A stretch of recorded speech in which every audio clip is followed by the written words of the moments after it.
The Amazon rainforest hides a secret beneath its green canopy. For generations, we believed it was a pristine wilderness, a place where human hands left no lasting mark. That story is wrong. The truth is far more astonishing. Ancient civilizations across the Amazon basin did not just live in the jungle, they rebuilt it from the ground up. They transformed thin, poor soils into rich, black earth that remains fertile thousands of years later. They carved colossal geometric patterns into the landscape and planted vast, productive food forests. This video will show you how these societies terraformed an entire continent, creating a sustainable paradise long before European contact. By the end, you will see the Amazon not as a wild place, but as one of humanity's greatest and most overlooked achievements. People reshape a jungle without destroying it, and why was their world forgotten? What does their ancient wisdom mean for our relationship with nature today? The idea of a pristine, untouched Amazon is a powerful story. It is also a story that served a purpose. For centuries, European explorers and later scientists described the rainforest as a green desert. They saw its dense, tangled vegetation and its famously poor soils, and concluded this was a place where large, complex civilizations simply could not take root. This narrative suggested the land was empty, waiting, and available. It justified a worldview that saw no lasting human imprint, and it framed the indigenous peoples they encountered as small, scattered tribes living in harmony with, but not shaping, a wild world. This was the pristine myth, and it has colored our understanding for generations. Yet from the very beginning, there were voices telling a different story. Early Spanish and Portuguese accounts spoke of encountering long, bustling roads, large villages that stretched for miles along the riverbanks, and sophisticated agricultural systems. One conquistador wrote of a settlement so large, it took a full day to walk from one end to the other. For a long time, modern historians dismissed these accounts as exaggerations, the tall tales of adventurers seeking glory. What if they were not exaggerations at all, but accurate descriptions of a reality we refuse to see? The turning point came from the sky. In recent decades, a technology called LiDAR, which stands for light detection and ranging, has revolutionized archaeology. Imagine being able to gently peel back the entire leafy canopy of the forest with a laser, digitally stripping away every tree and vine to reveal the naked earth beneath. That is what LiDAR does. And what it revealed across vast swaths of the Amazon was staggering. Suddenly, the ground told a new story. It showed a hidden landscape etched with geometric precision, vast networks of causeways and canals, enormous ceremonial mounds arranged in perfect circles and squares, and the outlines of countless settlements. This was not a random scattering of huts. This was evidence of extensive, organized, and densely populated societies. The science has vindicated those old explorers' tales. We now understand the Amazon not as a virgin wilderness, but as a palimpsest. That is an ancient manuscript where old writing has been scraped away to make room for new text, but where faint traces of the original story still linger beneath the surface. The forest we see today is that new text, growing over the profound and deliberate changes made by its ancient gardeners. The myth of the empty jungle is crumbling, replaced by a far more fascinating truth, a truth of a continent intentionally sculpted by human ingenuity. This discovery forces us to ask a new and urgent question. If millions of people once lived here, how did they feed themselves? The answer lies not in the grand monuments, but in the very soil beneath their feet, a soil they created from almost nothing. The greatest tool of these ancient Amazonians was not a plow or an axe, but the soil itself. Across the basin, Archaeologists have uncovered islands of profound fertility, starkly different from the surrounding yellow earth. These are the Amazonian dark earths, or Terra. To stand in a patch of this soil is to witness a miracle of human invention. It is a deep, rich black, often flecked with tiny fragments of ancient pottery. While the typical rainforest soil nearby is exhausted after just a few seasons of farming, these dark earths remain incredibly fertile for thousands of years. They are not a natural accident. They are a manufactured landscape, the literal foundation upon which a civilization was built. Think of the challenge these early farmers faced. Most Amazonian soil is notoriously poor, its nutrients quickly washed away by relentless rain. A modern farmer might combat this with constant applications of chemical fertilizer, a temporary and often damaging solution. The ancient solution was both simpler and far more brilliant. They created a permanent living soil. Terra is a carefully engineered mixture. Its base is a form of charcoal, now called biochar, produced by slowly burning plant material in a low oxygen environment. To this, they added broken pottery, food scraps like fish bones and animal shells, manure and compost. This was not a random garbage dump. The composition is too consistent, too widespread, and too effective to be anything but deliberate. The science behind it is in sustainable design. The porous biochar acts like a microscopic coral reef within the soil. It provides a vast surface area where nutrients and water can be stored, safe from being leached away by the rains. More importantly, it becomes a perfect home for a thriving community of beneficial microbes and fungi. These tiny organisms break down organic matter, releasing nutrients slowly and continuously to plant roots. This creates a self-sustaining, nutrient-recycling ecosystem right in the ground. The pottery shards help with drainage and aeration, preventing the soil from becoming waterlogged. The result is a soil that does not deplete, it regenerates, it gets richer with time and use. Soil scientists who study Terra are often astonished by its properties. It holds up to 10 times more organic carbon than surrounding soils and is packed with nutrients like nitrogen, phosphorus, and calcium. Archaeologists point to its strategic placement, often found in large patches near ancient settlement sites and along riverbanks, indicating it was a central part of land management. This was not small-scale gardening. Evidence suggests the creation of Terra was a widespread communal practice, a technology passed down through generations. It fundamentally altered the very carrying capacity of the forest, transforming pockets of the Amazon from places that could support only scattered foraging groups into landscapes capable of sustaining large, settled populations with intensive agriculture. This ancient innovation speaks to a profound understanding of ecology, a partnership with the natural world that built fertility rather than extracting it.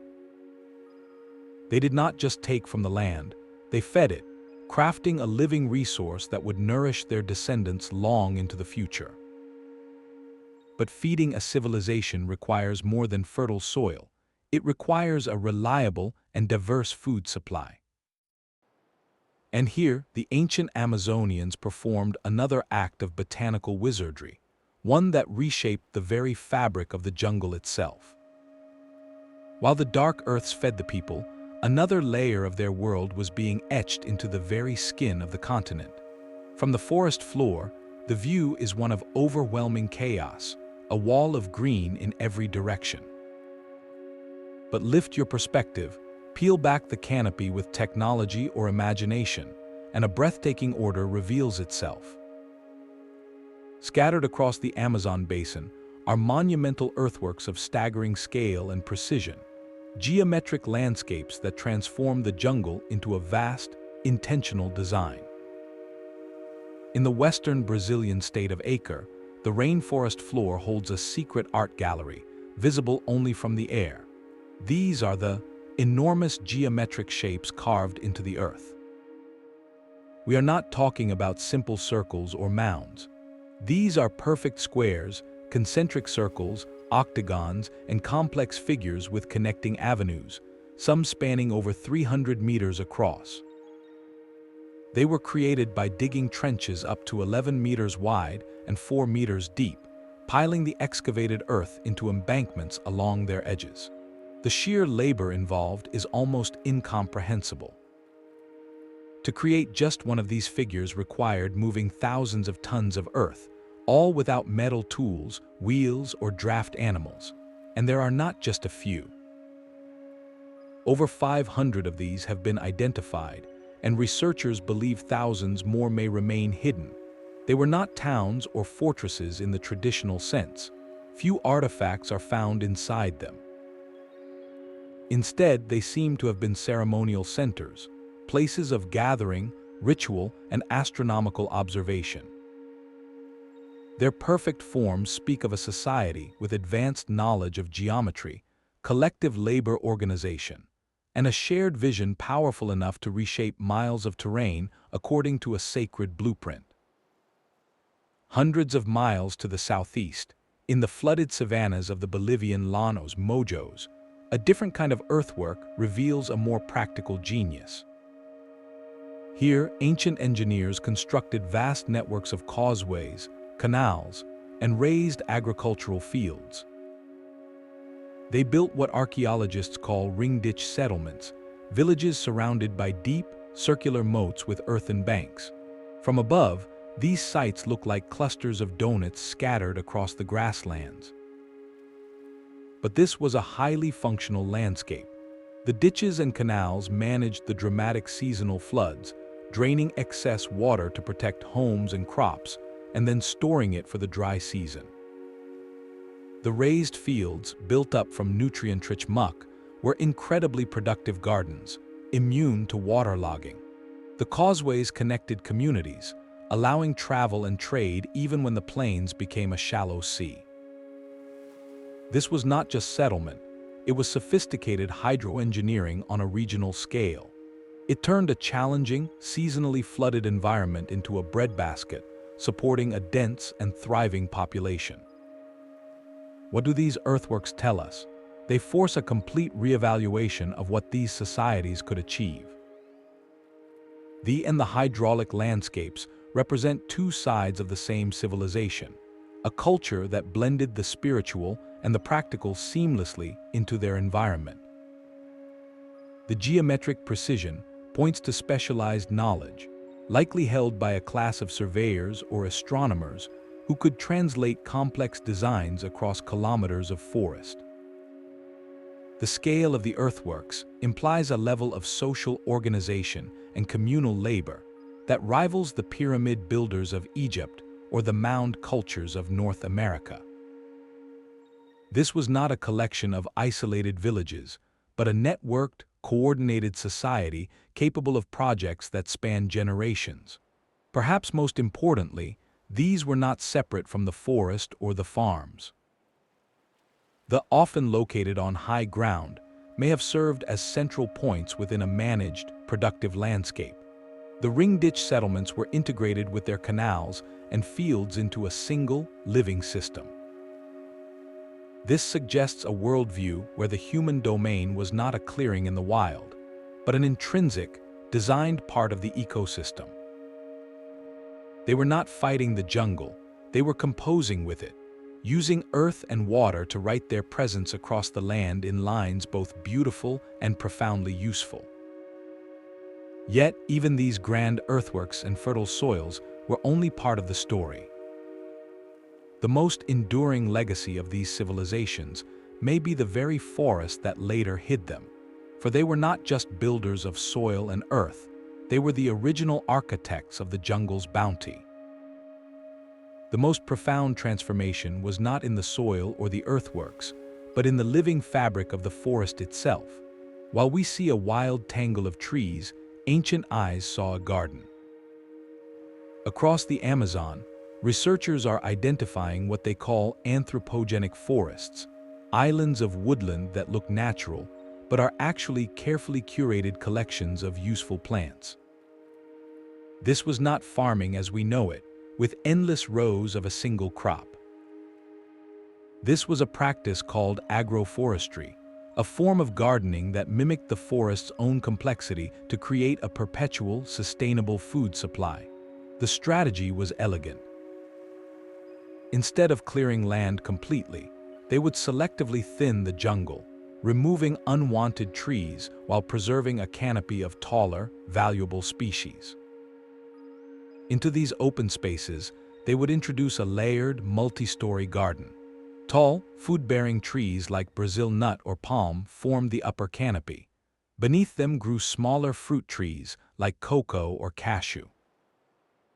Below that, shrubs yielding berries or spices, and at the ground level, vines, medicinal herbs, and root vegetables. This created a vertical farm that maximized sunlight, water, and space, just like a natural forest does.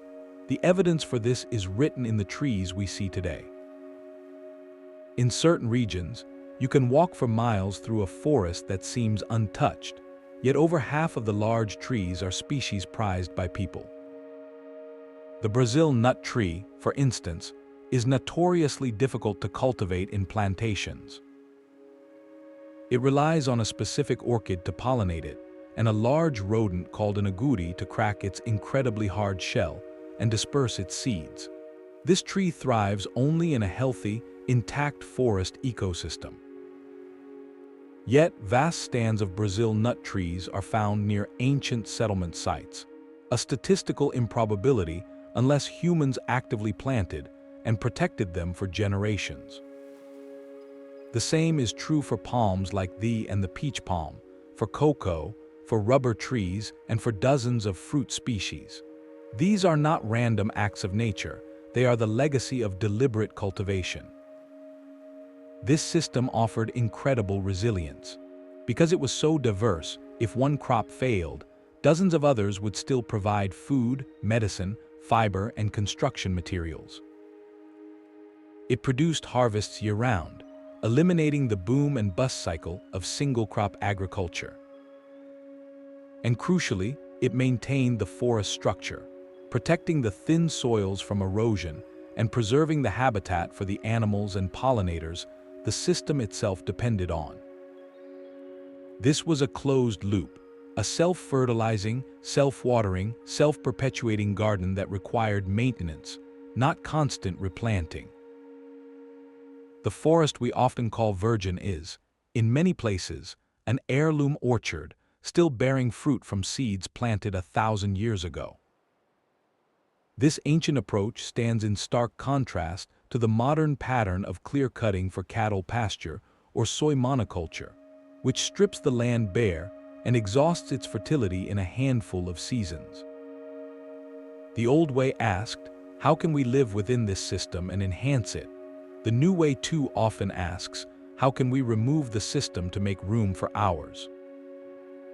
The enduring presence of these food forests is a testament to a philosophy of abundance through integration, not domination. It shows that a high human population and a thriving, biodiverse ecosystem were not mutually exclusive, they were intrinsically linked. This revelation leads us to a pivotal and haunting question. If these societies were so widespread, so sophisticated, and so successful in crafting a sustainable paradise, what happened to them? Where did all the people go? The true scale of this transformation forces us to zoom out, far out, until the entire continent fills our view. We are not looking at isolated garden plots or a few ceremonial centers.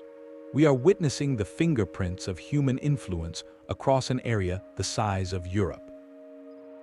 Recent studies, synthesizing decades of archaeological and ecological data, present a staggering hypothesis.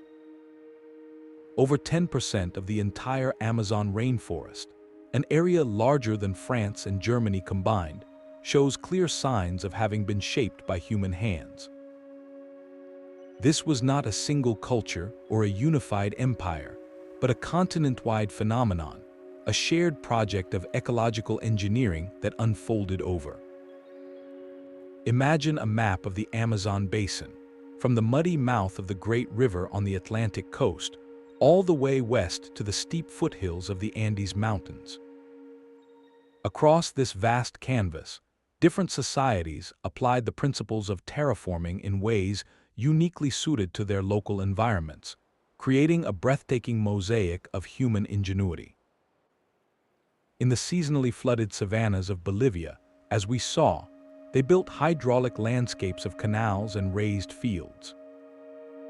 In the dense rainforest of central Brazil, they created islands of dark earth and managed food forests. Along the major river corridors, they constructed vast networks of settlements connected by causeways, enriching the soils for miles inland. In the eastern reaches, they etched the geometric into the high ground. Each region developed its own dialect of landscape design, yet all were speaking the same fundamental language, a language of enhancement and sustained abundance. This continental-scale intervention had a paradoxical and profound effect.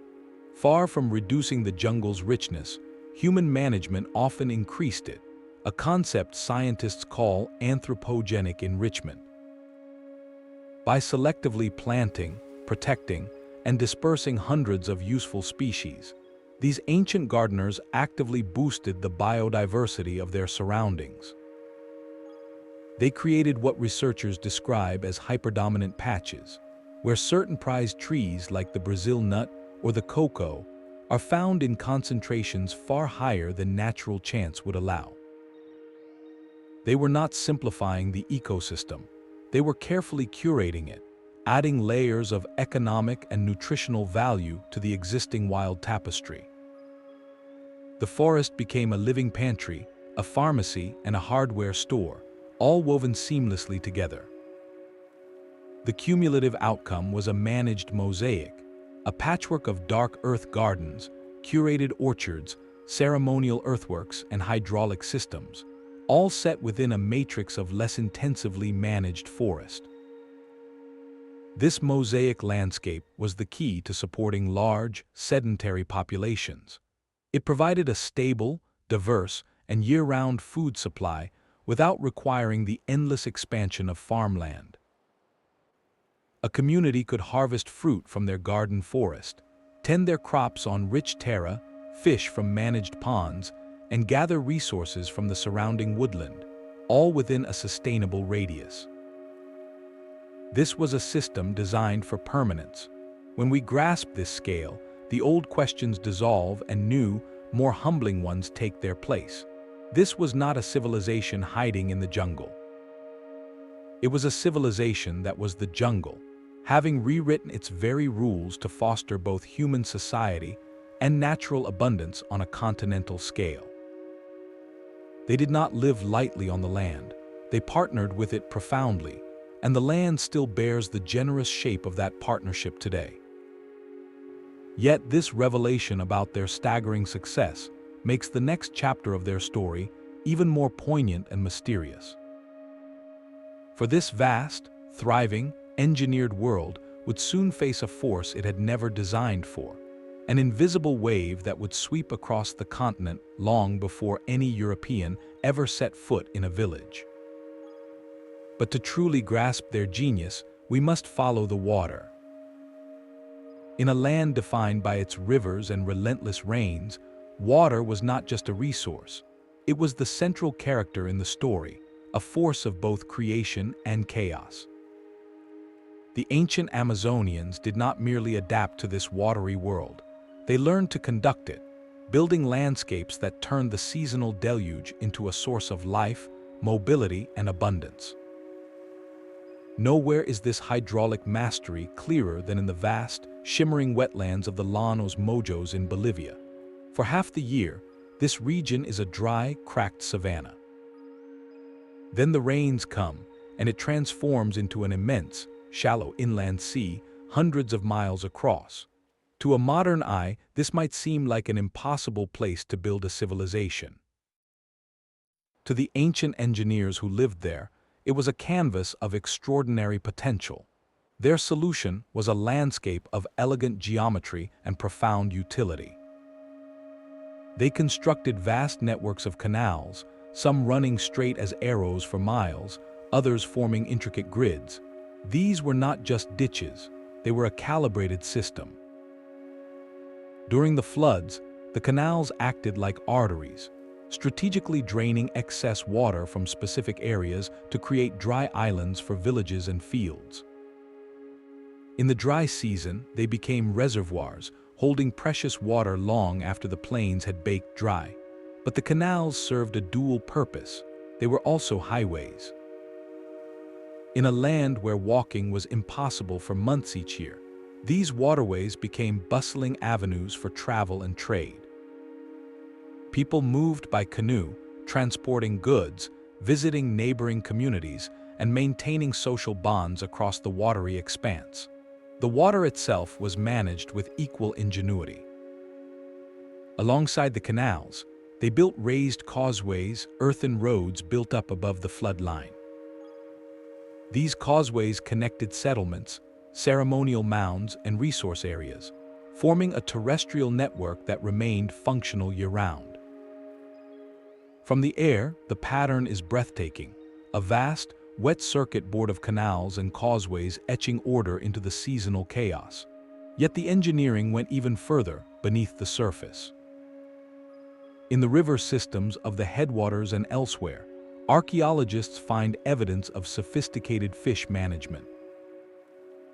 They built stone and wooden fish weirs, clever barriers placed in streams that would channel migrating fish into holding ponds or traps. Some communities likely practiced a form of early aquaculture, creating and stocking ponds to ensure a reliable, sustainable protein source. This is a critical point. They were not just hunting fish, they were farming them, integrating aquaculture into their managed landscape just as they integrated fruit trees into their forests. Think about the holistic vision this represents. A single family's domain might include a house on a raised mound, a garden of crops on adjacent dark earth, a personal canoe tied up at a canal landing, and access to a communal fish pond. Their food came from the rich soil they had created, the curated forest around them, and the managed waters below. Their society was connected by waterways in the wet season and causeways in the dry. This was a civilization built in rhythm with the pulse of the water, a society that did not see floods as a disaster to endure, but as a seasonal event to harness. Their canals and causeways were not fighting nature, they were collaborating with it, using an intimate understanding of hydrology to turn a challenging environment into a place of resilient plenty. This mastery of water allowed populations to concentrate, to specialize, and to thrive on a scale that the old myth of the small, nomadic tribe could never explain. It reveals a people who thought in systems, who saw the connections between land, water, forest, and community as parts of a single living machine they could gently tune for the benefit of all. Rising from the flat floodplains like islands of human intention, the mounds stand as monuments to a different kind of architectural ambition. While the etched lines into the earth and the canals channeled water, other societies looked upward, building entire landscapes from the ground up. In regions like the lower Amazon near Modern and the vast island of at the river's mouth, archaeologists have uncovered not just isolated hills, but sprawling complexes of carefully constructed earthen platforms. These were not the accidental accumulations of discarded refuse, though that is what early explorers often assumed. They were the foundational layers of cities, the elevated stages for ceremony, and the ingenious solution to an annual threat, all rolled into one. Take the mounds of the culture. On this island larger than Switzerland, they built not one or two, but hundreds of mounds across the landscape. Some are small, perhaps just a family platform. Others are truly colossal, stretching over 50 acres in area and rising more than 60 feet high. To build just one of the larger mounds required moving millions of cubic meters of soil, basketful by basketful, over generations. This was a communal project of staggering patience and coordination. The purpose was profoundly practical. The Amazon floodplain is a dynamic place, with river levels rising and falling dramatically each year. By building their homes, temples, and plazas on these artificial hills, these communities lifted themselves above the floodwaters.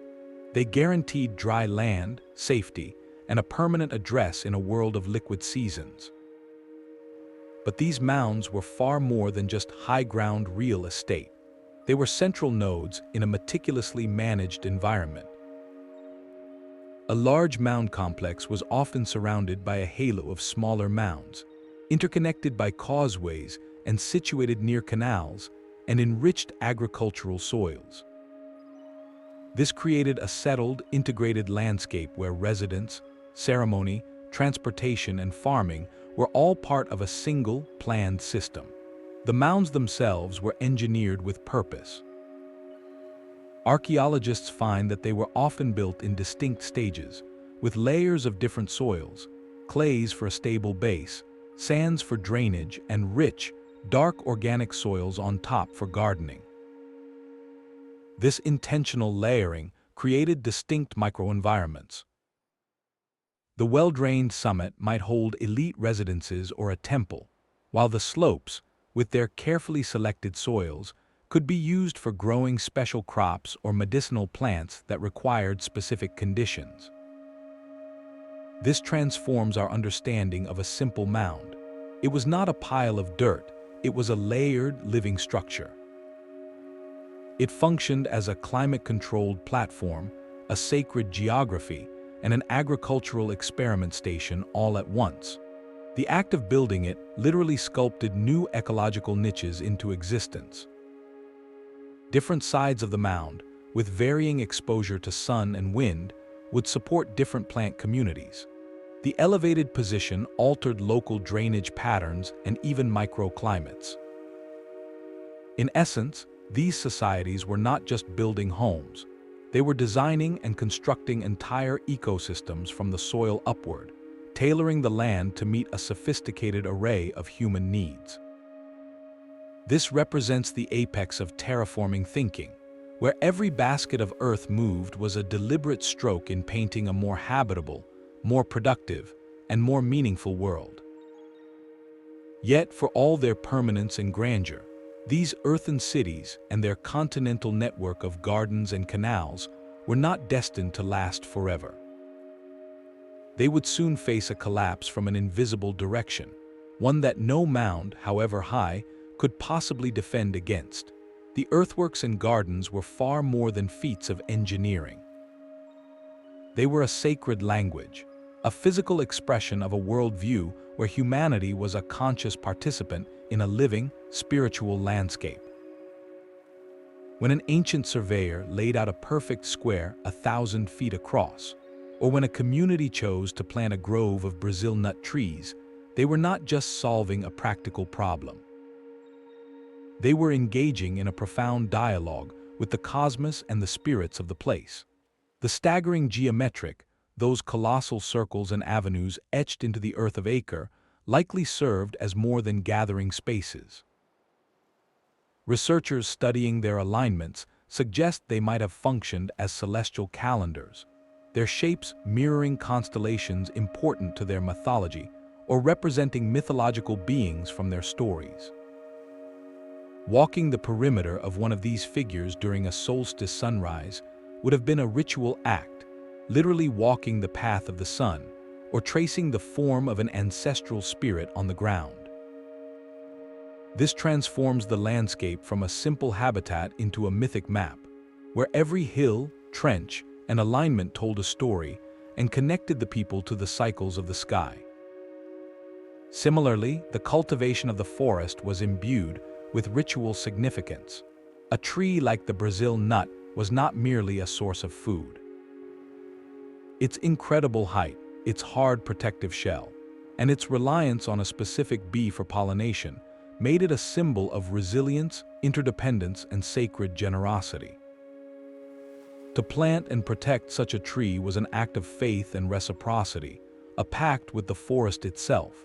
Ceremonies likely accompanied harvests, giving thanks to the spirit of the tree and ensuring its continued bounty.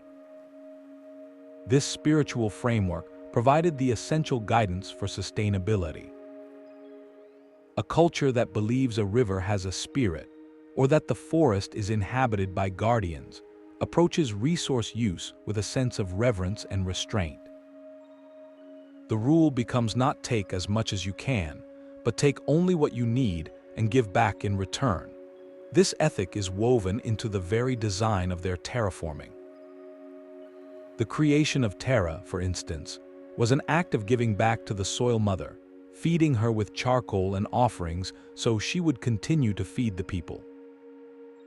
The complex agroforestry systems mimicked the natural forest because they saw that natural order as inherently sacred and wise to emulate. This was not dominion, it was conversation.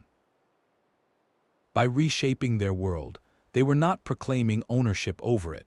They were asserting their responsible place within a vast, interconnected web of life. The landscape became a testament to this relationship, a prayer made visible in soil and leaf and earth. It was this deep cultural code, passed down through stories, rituals, and daily practice, that ensured these ingenious techniques were not used for short-term exploitation, but were maintained faithfully for centuries. Their greatest invention, then, may not have been the dark earth or the raised fields, but the spiritual wisdom that knew such power must be handled with care. This makes their disappearance not just a historical puzzle, but a profound human tragedy, for the severing of that ancient dialogue would leave the garden vulnerable to a storm it never saw coming. Fire was their most delicate brush. In the modern imagination, flames in the Amazon signal only catastrophe, a raging force of destruction. For the ancient stewards of the forest, fire was something else entirely, a subtle and precise tool for gardening on a continental scale. They understood its power not to obliterate, but to renew.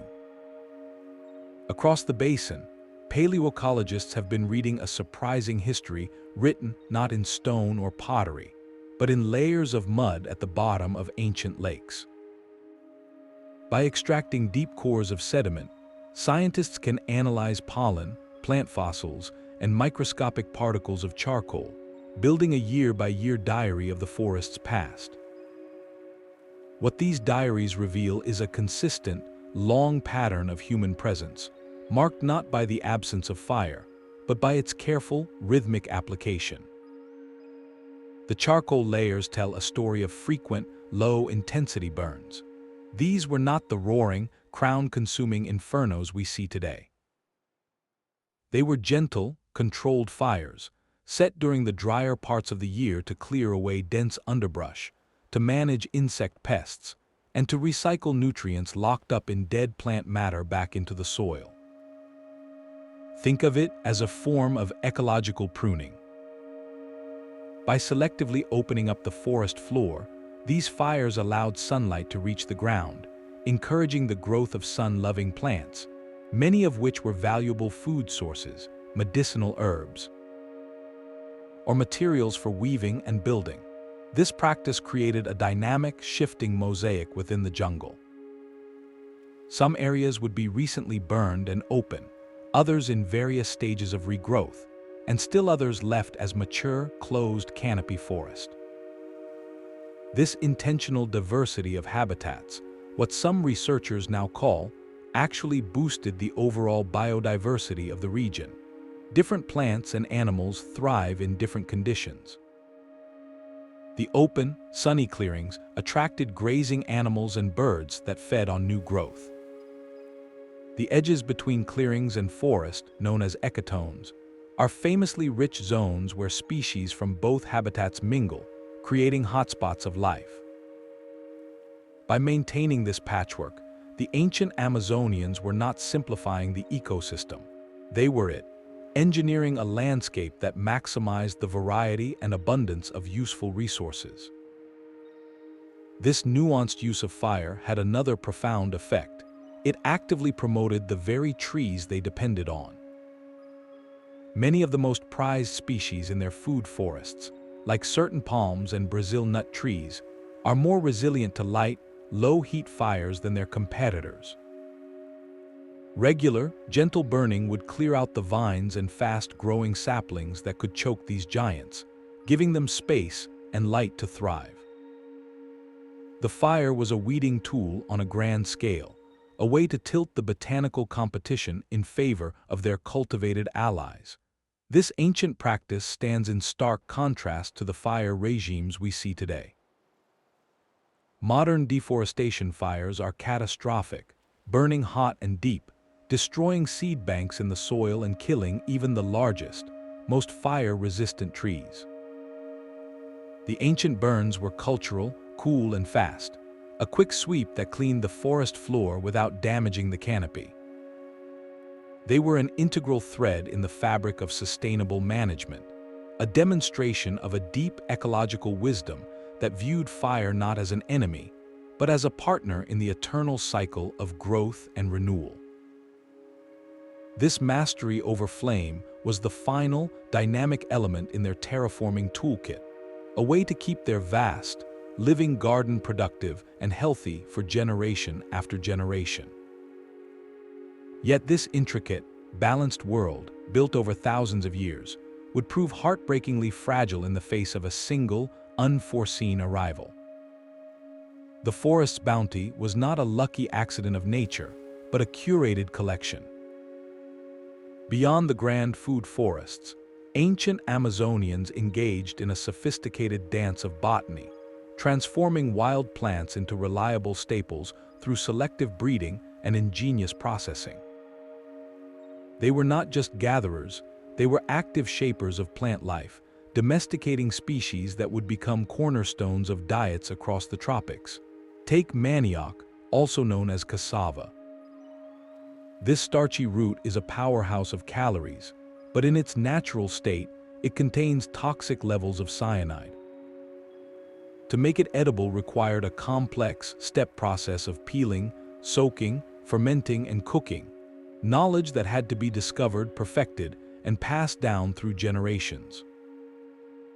This was not a simple act of harvesting, it was a chemical transformation, a form of culinary alchemy that turned a poisonous plant into a safe, storable, and versatile food source. It allowed communities to produce a flour that could be stored for long periods, providing food security through lean seasons. The domestication of manioc represents a deep investment in a plant's potential, a commitment to unlocking its usefulness through human ingenuity. Their botanical expertise extended far beyond this essential staple. The sweet, spiky pineapple we know today began as a much smaller, seedy wild fruit. Through centuries of selective cultivation, ancient farmers encouraged larger and less seedy varieties, gradually sculpting the wild plant into a celebrated treat.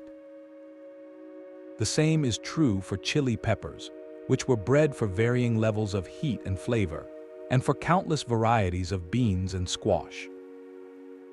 This selective breeding was a slow, intentional conversation with nature, observing which plants produced the best fruit and saving those seeds for the next planting. It was a form of evolutionary guidance, gently steering plant genetics toward traits that benefited human communities. This work created a resilient agricultural portfolio, a diverse set of crops adapted to different soils, seasons, and culinary needs. This process of domestication did not stop at the garden's edge. It bled out into the surrounding wilderness, a practice scholars call landscape domestication.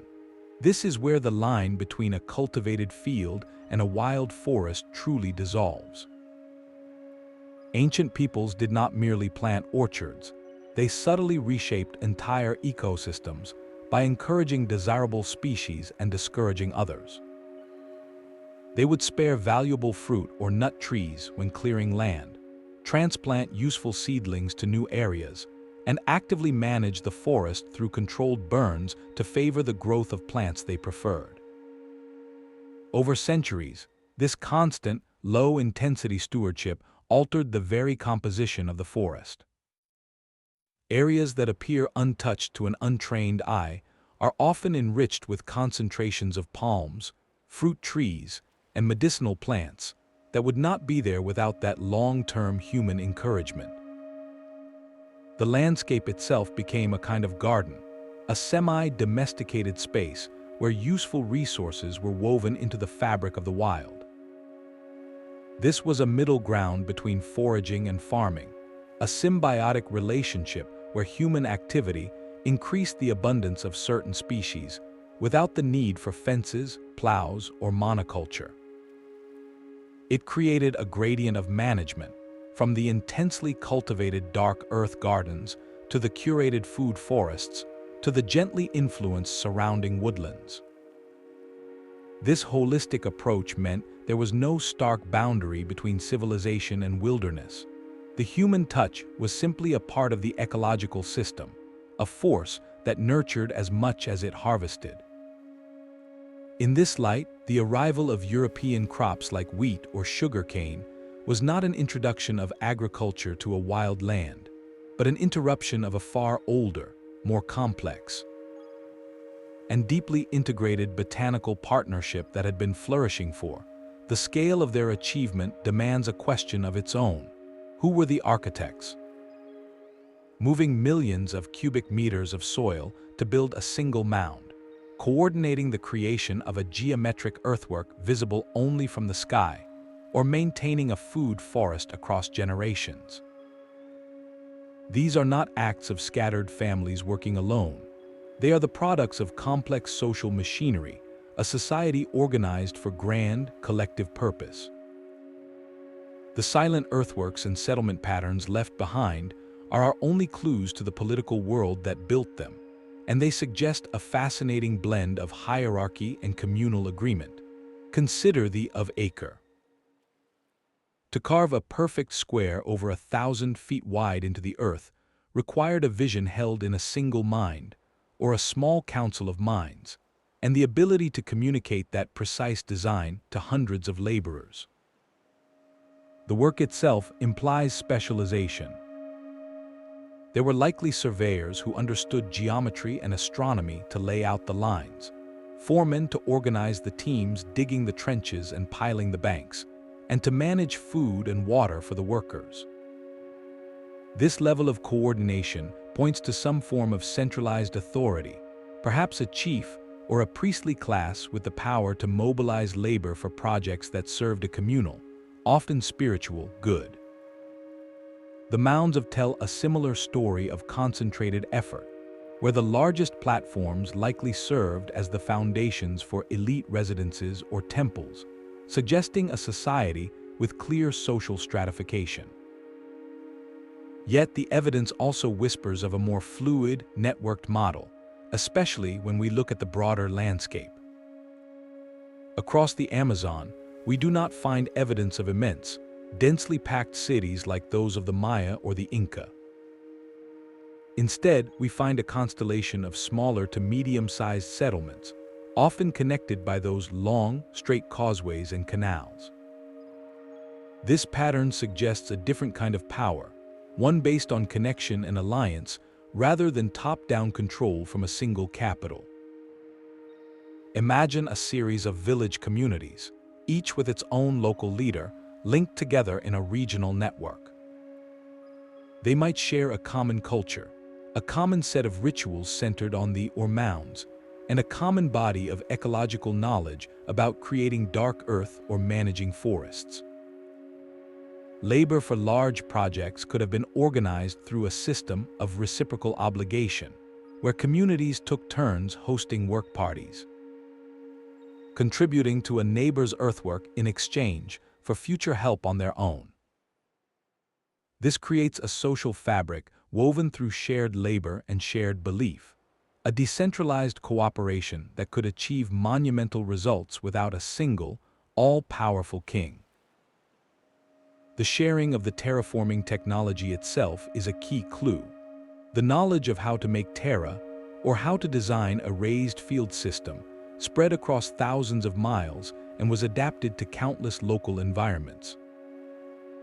This did not happen by conquest.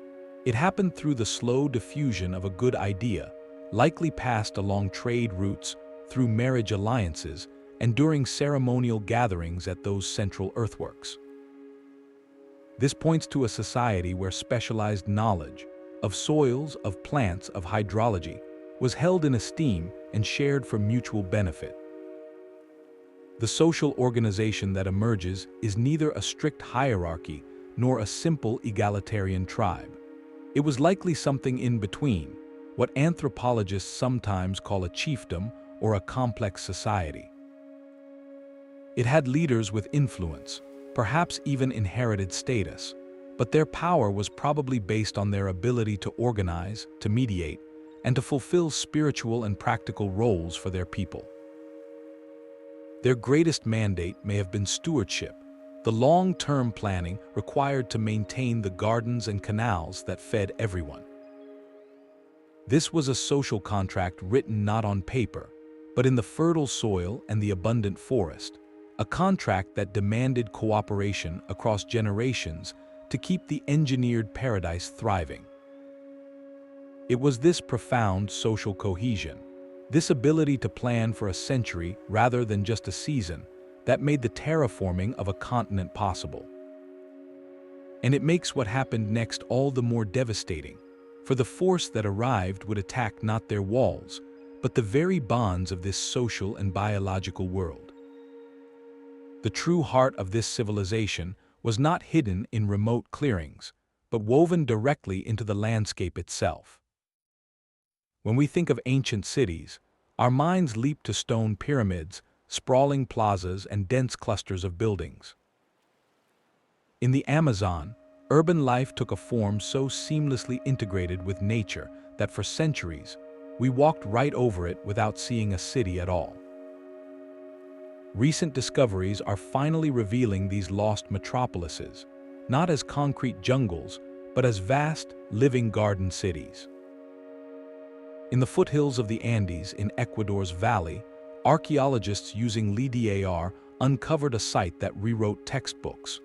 Beneath the dense canopy lay not a few scattered villages, but an entire urban network. The imagery showed a complex of thousands of rectangular earthen platforms, each one serving as the foundation for a home or a communal building. These platforms were arranged in organized clusters, like neighborhoods, around central plazas. But the most astonishing feature was the roads. Straight, wide causeways, some running for over 15 miles, connected these settlement clusters in a vast, regional web. This was not a random scattering of huts. It was a planned, interconnected society, a constellation of communities linked by infrastructure. The scale suggests it was home to at least tens of thousands, possibly hundreds of thousands of people. Yet, from the ground, it would have felt profoundly green. The platforms lifted homes above the damp earth, while the spaces between them, the courtyards and the roadsides, were almost certainly filled with fruit trees, medicinal plants, and kitchen gardens. This was a city built from the forest, not in its place. A similar story of sophisticated urban planning emerges from the upper region in Brazil. There, archaeologists have mapped large, circular settlements, often fortified with deep ditches and wooden palisades. Inside these rings, a radial design of roads led from a central plaza out to the residential zones. The layout was deliberate, creating distinct spaces for public ceremony, residence, and agriculture. The key insight is that the agriculture was not somewhere else, outside the city walls. It was embedded within the settlement's very design. The plaza itself might have been ringed with useful trees. The residential yards were productive gardens. The surrounding forest was a managed resource, a kind of green belt that supplied food, fiber, and medicine. This model turns our traditional idea of a city inside out. In most ancient urban centers, from Rome to farmland was outside the city, which was a zone of consumption.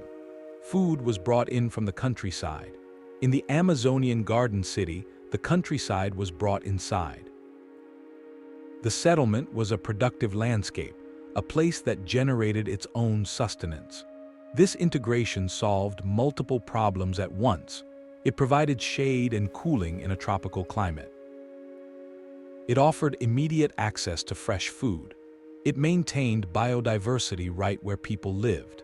And it created a beautiful, park-like environment, blurring the line between the built and the natural worlds. These garden cities represent a pinnacle of sustainable urban design, a model where density and greenery were not in conflict, but in harmony. They challenge our very definition of civilization, proving that a high degree of social complexity and a deep connection to the living ecosystem are not only compatible, but can be the foundation for a thriving society. This was urbanism reimagined as a form of forest gardening, a testament to a people who saw their homes not as separate from nature, but as a conscious extension of it. Their cities breathed with the forest, and in doing so, they created a way of life that was both monumental and gentle, a balance we are only now beginning to fully appreciate and desperately need to relearn. The terraforming of the Amazon was not limited to plants and soil. It extended into the animal kingdom, creating a landscape that actively nurtured the creatures its people relied upon. This was a fifth crucial method of ecological engineering, a sophisticated form of game management that blurred the lines between hunting and husbandry. The forests and wetlands they sculpted were not just for human harvest. They were designed habitats, engineered to attract and sustain a reliable supply of protein. The most straightforward strategy was habitat enrichment. By planting vast groves of fruit and nut trees, they were doing more than feeding themselves. They were setting a magnificent, perennial banquet for the forest's animals. Troops of monkeys, flocks of parrots, herds of peccaries, and especially the large, slow-moving tapir would be drawn to these concentrated food sources. In essence, the curated food forests doubled as game parks, drawing prey animals into predictable areas and making hunting more efficient and sustainable. This was a profound shift from chasing scarce game through untracked wilderness to managing a landscape where animals willingly came to you. The relationship with water was equally intentional. Beyond the canals and causeways, there is evidence for the construction of artificial fish ponds and the use of sophisticated wooden and stone fish weirs. These weirs, placed in streams and minor river channels, were not mere traps. They were flow management systems, designed to corral migrating fish during seasonal runs into holding areas where they could be harvested at need. Some communities may have engaged in a form of basic aquaculture, stocking these ponds with young fish, effectively farming their rivers just as they farmed their forests. This ensured a stable, renewable source of protein that was protected from overfishing and integrated into the annual cycles of their engineered waterscapes. The study of animal remains at archaeological sites provides the clearest proof of this managed relationship. Analysis of ancient garbage piles, called Middens, reveals a telling pattern. The bones found are not from a random assortment of forest creatures. They show a heavy reliance on a few specific, abundant species that thrived in human-altered environments. There are lots of turtle and tortoise bones, particularly from species that prefer the slow-moving waters of managed wetlands and ponds. There are remains of small, manageable game like rodents and birds that flourish in garden forest edges.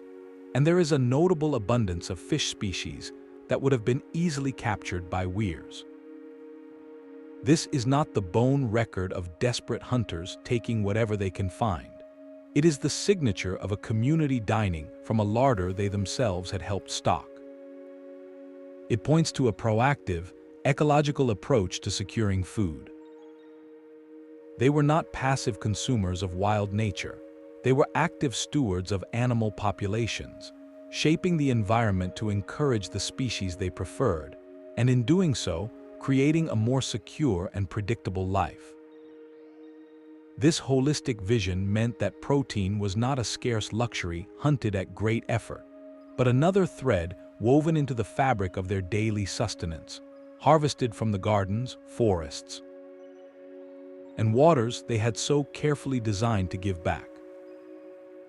This deep generational stability makes the catastrophe that followed all the more difficult to fathom, for the world they built would soon face an invader against which no earthwork, no forest garden, and no managed pond could possibly defend. This grand transformation did not happen overnight. The reshaping of the Amazon was a slow, deliberate symphony conducted over thousands of years, a story written not in centuries but in. To understand its true scale, we must step back to the very beginning, to a time when the first human footsteps echoed through a very different jungle. The earliest chapters open in the early Holocene, around 12,000 years ago, as small, mobile groups of hunter-gatherers first moved into the vast basin. They were not yet builders of mounds or makers of dark earth. They were explorers and keen observers, learning the rhythms of this new world. Their first experiments were likely with the plants themselves, noticing which fruits were sweetest, which tubers could be made edible, and which palms provided the best materials. This was the foundational phase, a long period of intimate botanical apprenticeship, where the relationship between people and the forest began to deepen. A pivotal turning point came with the development of ceramic technology, around 4,000 years ago in some regions. The invention of pottery was more than a culinary convenience. It was a revolution in possibility. Durable clay vessels allowed for the long soaking and cooking needed to detoxify plants like manioc, unlocking a massive new source of calories. Pottery also enabled the storage of seeds, water, and harvested food, which supported more settled, stable communities. With a reliable, storable staple food, people could stay in one place for longer periods. This stability was the catalyst for everything that followed. It allowed for the patient observation and selective breeding of fruit trees. It made the labor-intensive creation of Terra a worthwhile investment, as a family could now reap the benefits from the same enriched plot for generations. Settled life turned the landscape from a territory to pass through into a home to improve. The true crescendo of this ancient project, the peak of landscape engineering, unfolded in the centuries between 500 and 1500 of the Common Era. This was the Amazon's classical period. Building on of accumulated knowledge, societies across the basin entered a phase of breathtaking ambition and coordination. This is when the great geometric were etched into the earth of acre. This is when the sprawling mound complexes of, and the valley's garden cities reached their greatest extent. The vast networks of canals and raised fields in the Llanos Mojos were expanded and refined. The techniques of creating dark earth and managing food forests became widespread, refined arts. This was not a unified empire, but a continent-wide flowering of a shared ecological philosophy, where different cultures applied the principles of terraforming in their own unique ways. Reaching a harmonious peak of population density and environmental management, this golden age was the world that was, quite literally, on the horizon when the first European ships appeared on the Atlantic coast. The societies encountered by early explorers in the 1500s were the living heirs to this long tradition, the current caretakers of a garden built over countless generations. Their bustling riverside villages, their abundant harvests, and their complex social networks were not a recent development. They were the vibrant, living culmination of a 10,000-year conversation between humanity and the rainforest. This timeline reframes the entire narrative. The Amazon the Europeans saw was not a primal wilderness suddenly discovered. It was a masterpiece in its final act, a carefully curated world operating at the height of its ancient power. And that makes the speed and totality of what happened next one of history's most profound and tragic disappearances. Their world of abundance and intricate design met a force it could never have engineered for. When the first European ships made landfall in the late 1500s, they did not just bring new people. They brought an invisible storm of pathogens for which the indigenous peoples of the Americas had no immunity. Diseases like smallpox, measles, and influenza raced ahead of the explorers themselves, traveling along indigenous trade routes that had once carried seeds and ideas. The result was not merely an outbreak, but a cataclysm historians now call the Great Dying. Within the first century of contact, demographic studies suggest up to 90% of the population across the Americas was lost. In the Amazon, this meant the collapse of the social fabric that had maintained the gardens, the canals, and the earthworks for generations. The caretakers were gone. The scale of loss is almost impossible to grasp. Imagine entire garden cities, once bustling with life, falling silent. The communal work parties needed to dredge a canal or repair a causeway were no longer possible. The knowledge holders who knew which trees to plant together or how to prepare the biochar for Terra were no longer there to teach the next generation. Without constant, careful human stewardship, the managed landscapes began to change. The forest, in its relentless vitality, did what it always does: it grew back. Vines crept over the geometric earthworks. Trees took root in the abandoned plazas of the garden cities. The complex mosaic of fields and orchards slowly blurred into a more uniform, secondary wilderness. Within a few generations, the colossal human effort that had shaped the land was hidden beneath a new layer of green. This rapid regrowth is what later European naturalists and scientists would see, and they would mistake it for primeval, untouched nature. The engineered paradise had not vanished, it had simply been veiled by its own success, giving birth to the enduring myth of the pristine Amazon. Yet, the legacy was too profound to be completely erased. It persists in three powerful ways. First, in the land itself. Those islands of rich, black terra still dot the forest floor, as fertile today as they were centuries ago, still sought out by modern farmers.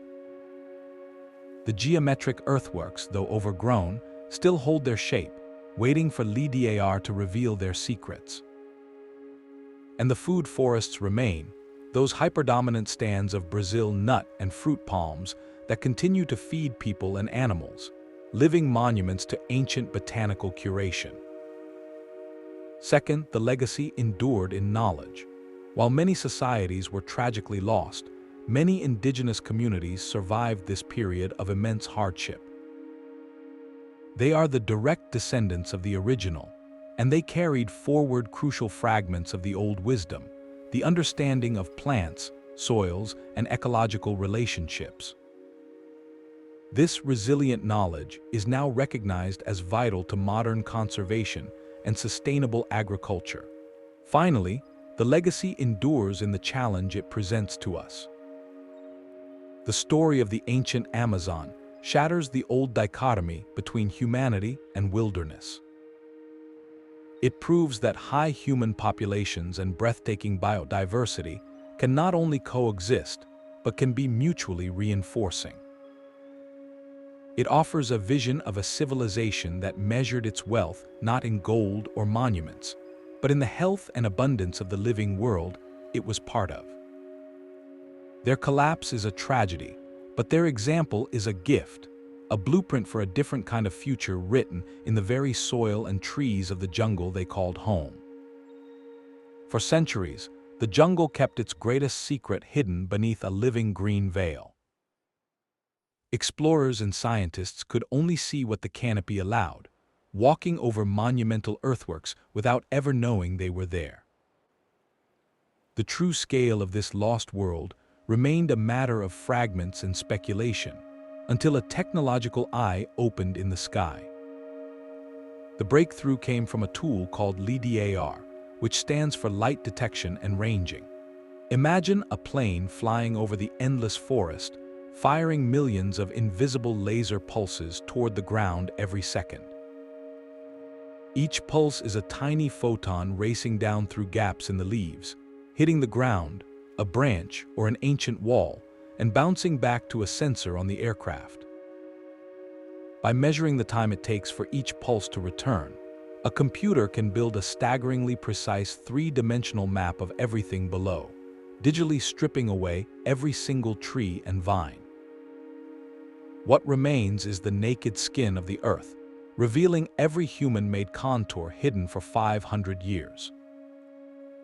The first major LiDAR survey over the Bolivian Amazon delivered a revelation that left archaeologists speechless.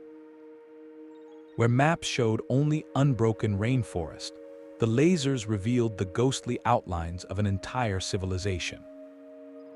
Suddenly, they could see vast networks of straight causeways connecting ceremonial centers, enormous raised platforms that once held towns, and complex geometric patterns of canals and fish ponds etched across the landscape.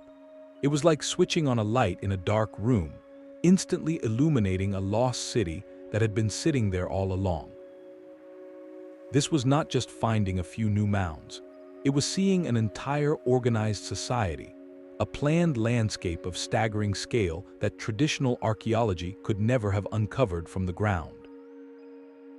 The technology transformed our understanding overnight, turning educated guesses into irrefutable, mapped reality. One archaeologist described the feeling as seeing a familiar forest for the first time, realizing every hill and valley had been intentionally shaped by human hands.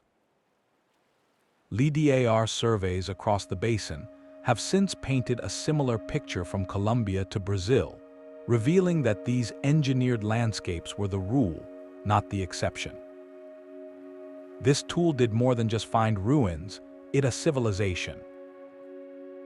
It allowed researchers to calculate the immense volume of earth moved, to trace the precise geometry of road networks spanning dozens of miles, and to estimate the population densities these sustainable systems could support. The data confirmed that the accounts of early European explorers, long dismissed as fantastical tales of El Dorado, were likely sober descriptions of what they actually saw: thriving garden cities along the rivers. LiDAR gave us the proof, the hard evidence that the Amazon was not a passive backdrop to human history, but an active, shaped creation. It is the primary reason we can now tell this story with confidence, moving from myth to mapped truth. This rediscovery from the air presents a profound irony. The most advanced technology of our time has finally allowed us to perceive the sophistication of an ancient world, revealing that the greatest monument they built was not a pyramid of stone, but a living, breathing continent designed to endure. The water that gave life also posed a relentless challenge. In the vast, seasonally flooded savannas and along the swampy river edges, the ground was either drowning or parched, a cycle that conventional farming. To unlock the fertility trapped in these wetlands, the ancient engineers developed a sixth, brilliant method of terraforming, one that turned the problem of too much water into its greatest asset. They built gardens from the water itself, constructing vast complexes of raised fields. This was not merely planting on a hill, it was a deliberate architectural creation of the landscape. Workers would dig a grid of canals, piling the excavated muck and rich organic silt, into long, rectangular planting beds elevated above the water table. These beds were typically 3 to 6 feet high, anywhere from 15 to 50 feet wide, and could stretch for hundreds of feet in length. From above, the finished landscape would have resembled a massive, geometric waffle, with strips of fertile earth separated by lanes of shimmering water. The genius of this design lay in its multiple, simultaneous benefits. First, it solved the drainage problem instantly. Plant roots sat safely above the seasonal floodwaters, preventing them from rotting in saturated soil. But the water in the surrounding canals was far from wasted. It acted as a thermal mass, absorbing heat during the day and radiating it back at night, which protected tender crops from unexpected frosts in these tropical lowlands, a subtle microclimate control. The canals also became thriving aquatic ecosystems. They were stocked with fish and aquatic plants like water lilies, which could be harvested for food. More importantly, the nutrient-rich muck that accumulated at the bottom of these canals, a soup of decomposed plant matter and fish waste, served as a perfect, self-renewing fertilizer. During the dry season or between plantings, farmers would dredge this rich sludge from the canals and spread it over the raised beds, constantly replenishing the soil's fertility without any need to bring in outside nutrients. This created a beautiful, closed-loop system. The crops on the beds fed the people, whose waste and crop residues ultimately enriched the canals, which in turn nourished the beds. It was a perpetual motion machine of agriculture.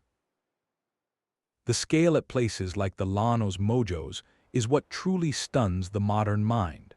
Archaeologists have mapped thousands of acres of these raised field systems, a testament to coordinated, landscape-scale planning. This was not a small family project. It was a communal of the environment to create stable, highly productive farmland from land that otherwise would have been unusable for consistent cultivation. It represents a profound philosophical shift, a refusal to see the environment as a fixed set of limitations. Instead of abandoning the flooded savannas, they saw latent potential. By rearranging earth and water into a new, synergistic pattern, they transformed a challenging ecosystem into a breadbasket. This method showcases their deep understanding of hydrology, soil science, and ecology, all integrated into a single, sustainable food production technology. It stands as a powerful reminder that human ingenuity, when applied in harmony with natural processes, can find abundance in the most unexpected places. The spread of terraforming was a conversation that echoed across the continent. This grand transformation was not the work of isolated geniuses, each reinventing the wheel of ecology in their own remote corner of the jungle. The consistent principles we find from Bolivia to the Atlantic coast, the dark earths, the geometric designs, the curated forests, point to a deeper truth.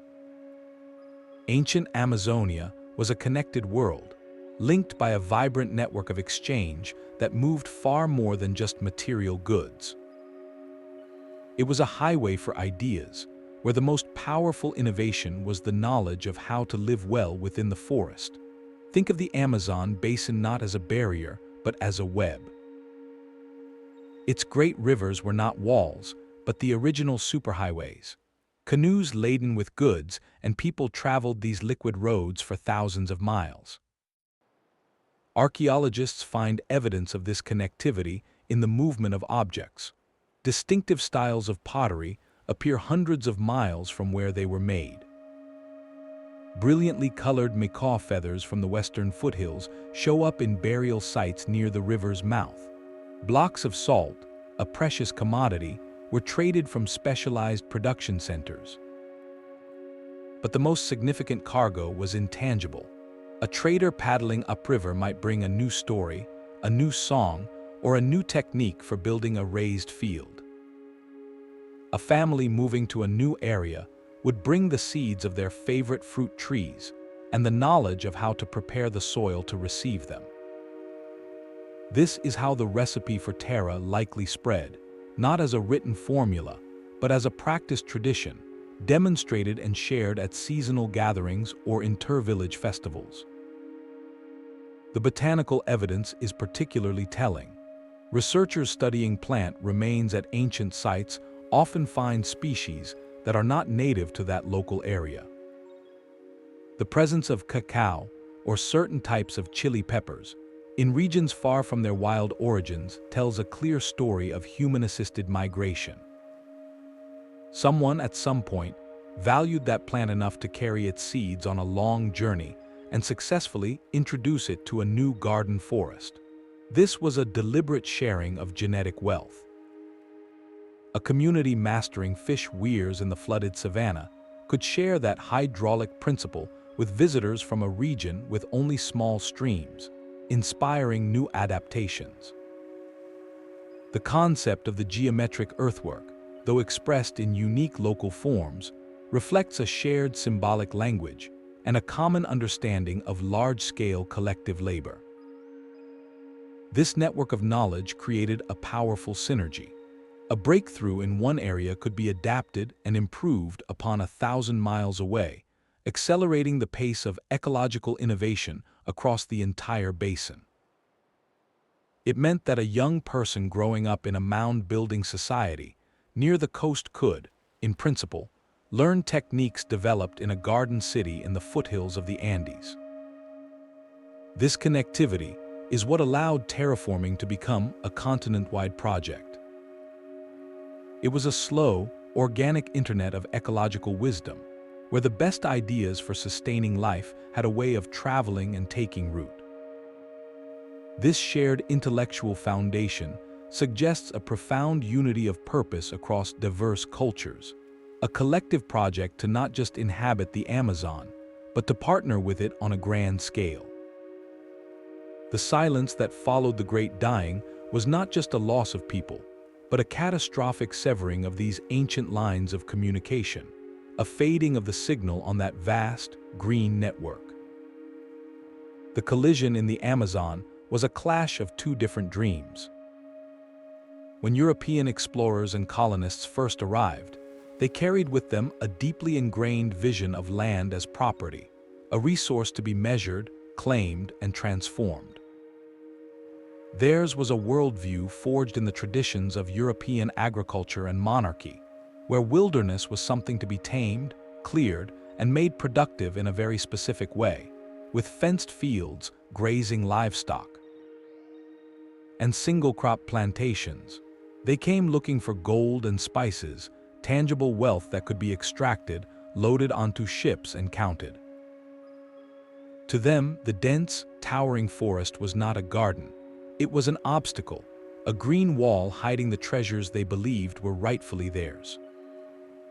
This mindset of extraction could not comprehend a civilization that measured its wealth in the health of the soil and the abundance of the canopy. When they saw the managed forests, they saw only untamed jungle. When they encountered the dark earth, they often mistook it for natural volcanic soil or simply did not recognize its manufactured brilliance. The very success of Amazonian terraforming became its own camouflage. Because the landscape was so seamlessly integrated, because it looked so naturally abundant, it was invisible to eyes trained to see only conquest and clearance. This explains the persistent dismissal of early accounts describing large settlements. A society that built with living trees and enriched soil, rather than stone, did not fit the European definition of a civilized landscape. Their monuments were perishable and green, and thus, to the newcomers, they were not monuments at all. In stark contrast, the Amazonian ethos was one of integration and reciprocity. Their relationship with the land was not one of ownership, but of partnership. They did not seek to conquer nature, but to converse with it. Their entire technological suite, from terra to food forests to raised fields, was designed to enhance the existing ecosystem, to give more than they took. The forest was not a warehouse to be looted, but a relative to be cared for, a being with its own spirit and agency. This fundamental philosophical difference meant the two worldviews were speaking different languages. One asked, "What can I take from this land?" The other asked, "What can we create together?" This disconnect had tragic consequences.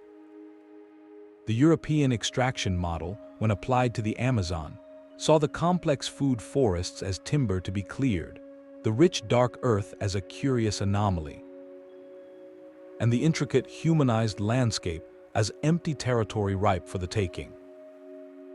They failed to see the civilization around them because they were looking for a reflection of themselves, for cities of stone and empires of gold. They found instead a civilization of soil and leaf, a testament to a different kind of power, one they could not value and therefore could not see. This blindness allowed the myth of the pristine wilderness to take root, a story that conveniently justified their own actions. The true loss was more than a population. It was the silencing of a 10,000-year conversation between a people and their home. A dialogue of mutual care that held profound lessons for our own relationship with the living world. The story of this lost world is not just buried in the earth, it lives on in the voices of the forest. While archaeology uncovers the physical remains of ancient terraforming, another vital line of evidence speaks in the present tense. Carried in the living languages and botanical wisdom of contemporary indigenous peoples. Their words and knowledge are a direct bridge to the past, offering a decoder ring for the silent landscapes we are only now beginning to map. Consider the richness of vocabulary found in many Amazonian languages. Where a visiting scientist might simply see dirt, an indigenous language often contains a dozen distinct words for different soil types, each describing texture, color, fertility, and best use. There are specific terms for the soft, dark terra, for the sandy soils of riverbanks, for the hard-packed clay of uplands, and for the transitional soils in between. This linguistic precision did not emerge overnight. It is the accumulated vocabulary of a culture that worked intimately with the earth for, a culture that needed to discuss, plan, and teach soil management as a core part of life. Similarly, the names for plants go far beyond simple labels. A single palm species might have multiple names reflecting its different stages of growth, its various uses for food, fiber, or construction, and its role in the ecosystem. This intricate language reflects a worldview that sees the forest not as a green blur, but as a detailed, categorized, and deeply understood community of living beings. It is the linguistic footprint of a society of expert gardeners. This deep knowledge is actively preserved and shared through the practice of ethnobotany, where researchers work alongside indigenous elders and knowledge holders. These collaborations reveal a staggering depth of understanding that has been passed down orally for countless generations.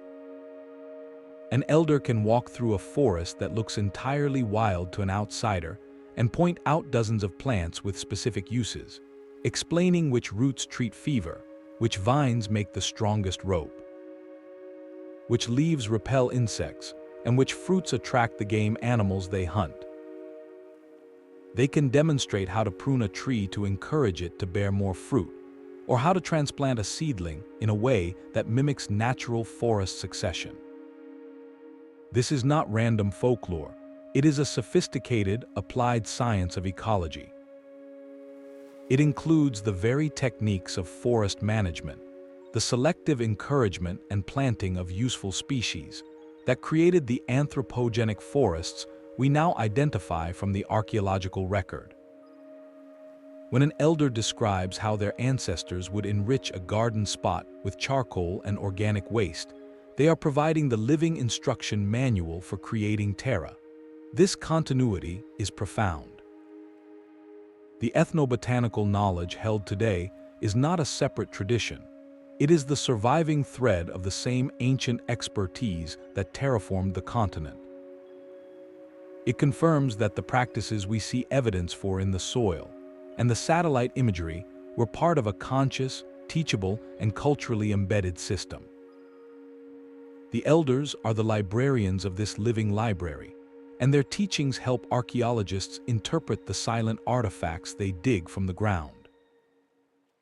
A pottery shard found in dark earth becomes more meaningful when an elder explains how ceramic fragments improve soil drainage. The pattern of trees around an ancient settlement makes sense when a knowledge holder describes the principles of a multi-layered food forest. This partnership between traditional knowledge and modern science is healing a historical divide, finally allowing the full story to be told in a chorus of past and present voices. It proves that the greatest monument these civilizations built was not just in the landscape, but in the resilient culture of stewardship that refused to be completely extinguished. This enduring wisdom now faces a new frontier, as modern science begins to test and quantify these ancient techniques, asking if the old ways might hold urgent solutions for our own future. Their most literal act of creation was to build a forest from the ground up. In the vast, open savannas of the Bolivian Llanos Mojos, where the horizon is a sea of grass broken only by the occasional palm, the ancient inhabitants faced a unique challenge. They lived in a landscape that was neither dense rainforest nor reliably dry land, a place where trees did not naturally grow in large, protective clusters. Their ingenious solution was to fabricate their own wooded habitat, constructing what are now called forest islands or monti. These are not natural hills. Each one is an artificial oasis, a mound of earth intentionally built up over generations to create a pocket of forest in the grassy plain. The process was a slow, deliberate form of ecological architecture. Families and communities would begin by gathering soil, household refuse, ash, and organic material, piling it into a low mound. They would then plant trees and useful vegetation directly into this enriched pile. As the plants grew and their roots stabilized the soil, and as more organic waste and sediments were added over the years, the mound would grow taller and wider. It was a living structure, built from the inside out by both human hands and the very trees it was designed to support. Over centuries, these accumulations transformed into substantial islands, some rising several meters high and covering acres of land. They became fertile, sheltered microhabitats, fundamentally different from the surrounding savanna. The soil within them was deep, dark, and rich, a direct echo of the terra found elsewhere. The canopy of trees provided shade from the intense sun, moderated the local temperature, and created a haven for wildlife. These were not just symbolic gestures, they were fully functional settlements and agricultural hubs.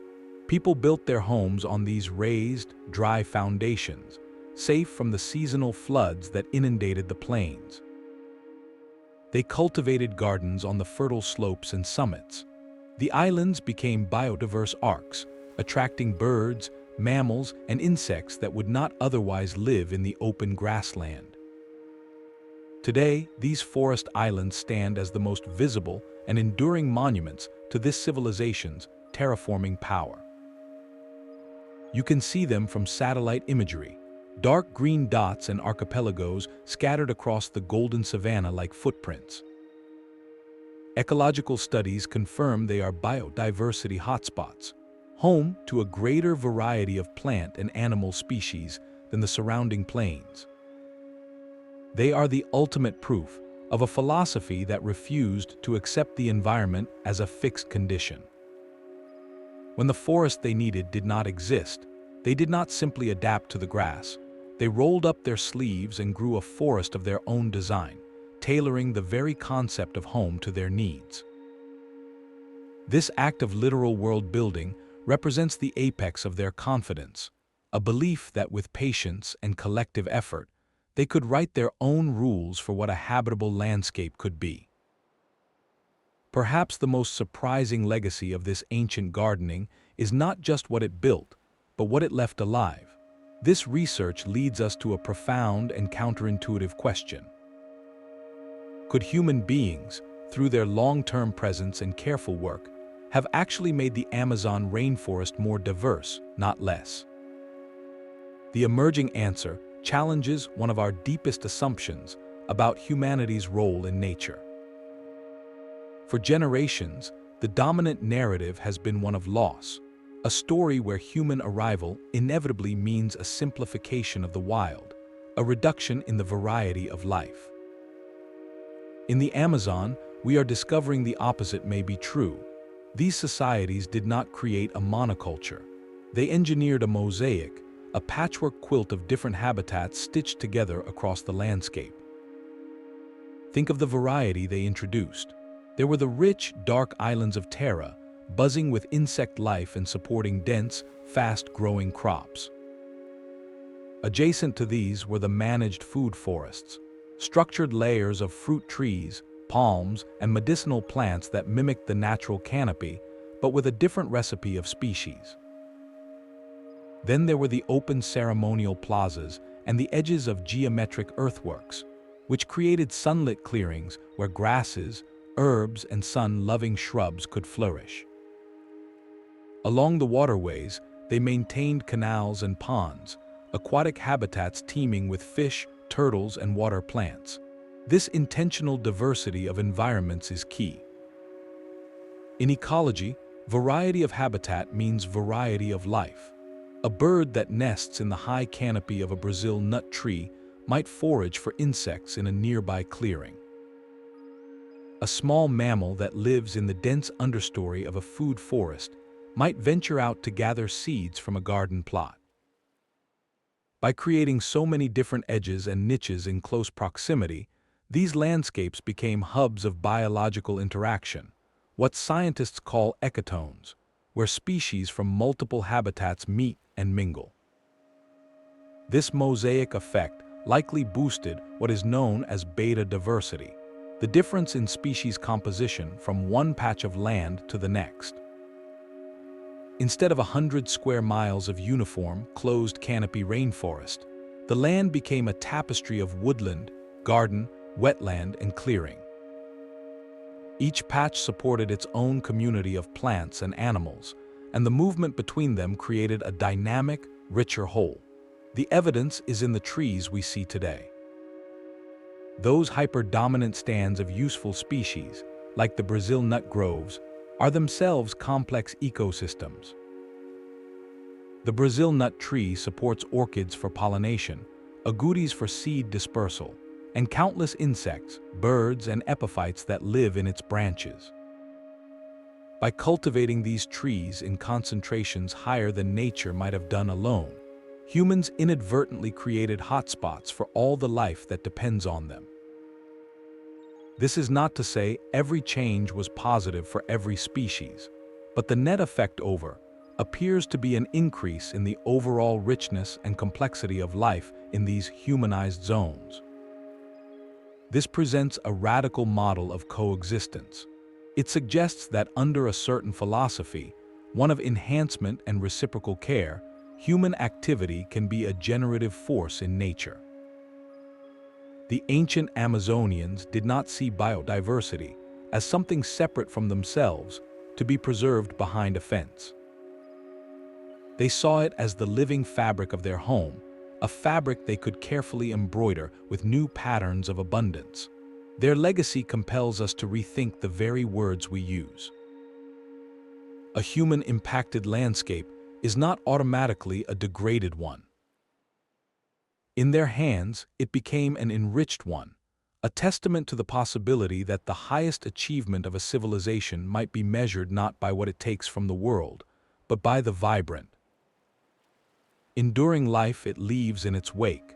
This incredible story of a terraformed continent is still being written, and not every scientist reads it the same way.